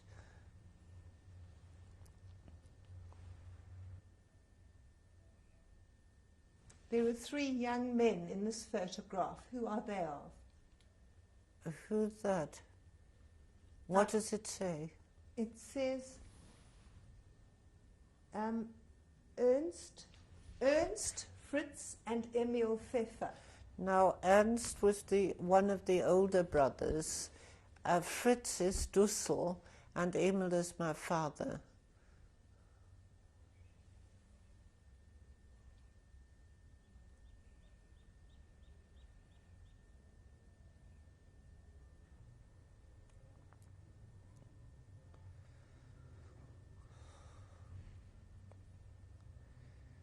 This is a publication which was researched and published by the archivist of the Bonn archives, and it traces the history of the Jews in Königswinter and its surrounding from the earliest settlements in the early Middle Ages to the present, when of course there aren't any left.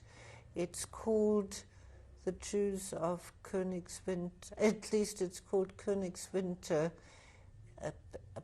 in history and the present.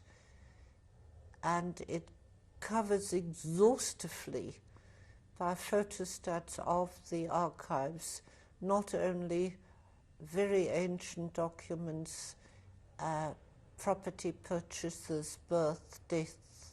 It even has a 14th century ketubah in it, and it also rather horrifically has the deportation lists that were issued, the orders that were issued after the outbreak of the war. And as I've said, all that is left there now is the cemetery and memorials.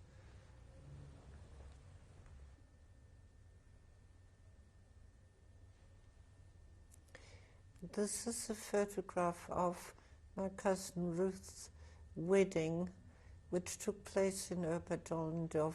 The photograph is of her and Piet Dekker, who is a Hollander whom she married, and it also has her parents, my uncle Ludwig, my mother's brother, who survived Theresienstadt, and his wife Else.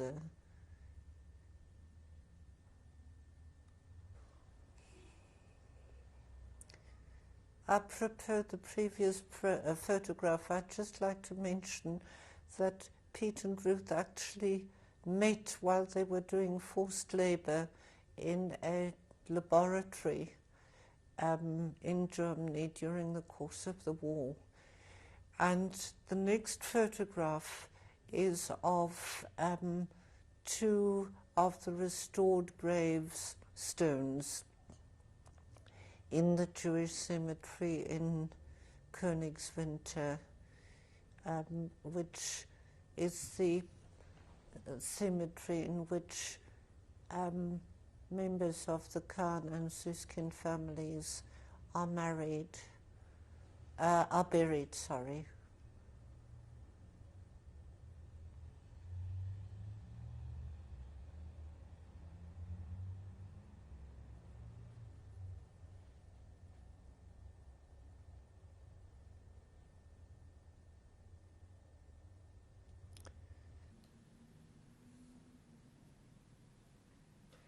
Ursula, Yes. Would you like to introduce your son and your husband? Which do you want first, this or Eric and Gordon? Eric and Gordon. I think you should do this first, Okay. if I may express a humble opinion, because we've already talked about David. Okay, that's fine.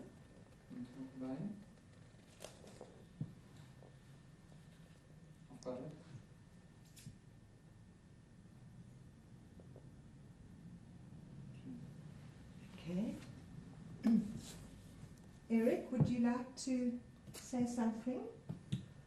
Well, although I'm not a practicing Jew, I've always sort of been conscious of the fact that that my mother's a refugee from Germany, and I've always been conscious of the fact of my Jewishness in relation to other people in South Africa, and in many ways it's burdened me. I've always sort of wondered if people are judging me because I'm Jewish or just as for who I am. And in many ways I've always had a complex about my Jewishness, although I'm not religious myself, and on the other hand, I do sort of feel very strongly about being Jewish. Sort of run drive ideas. Okay. I mean, Anybody else?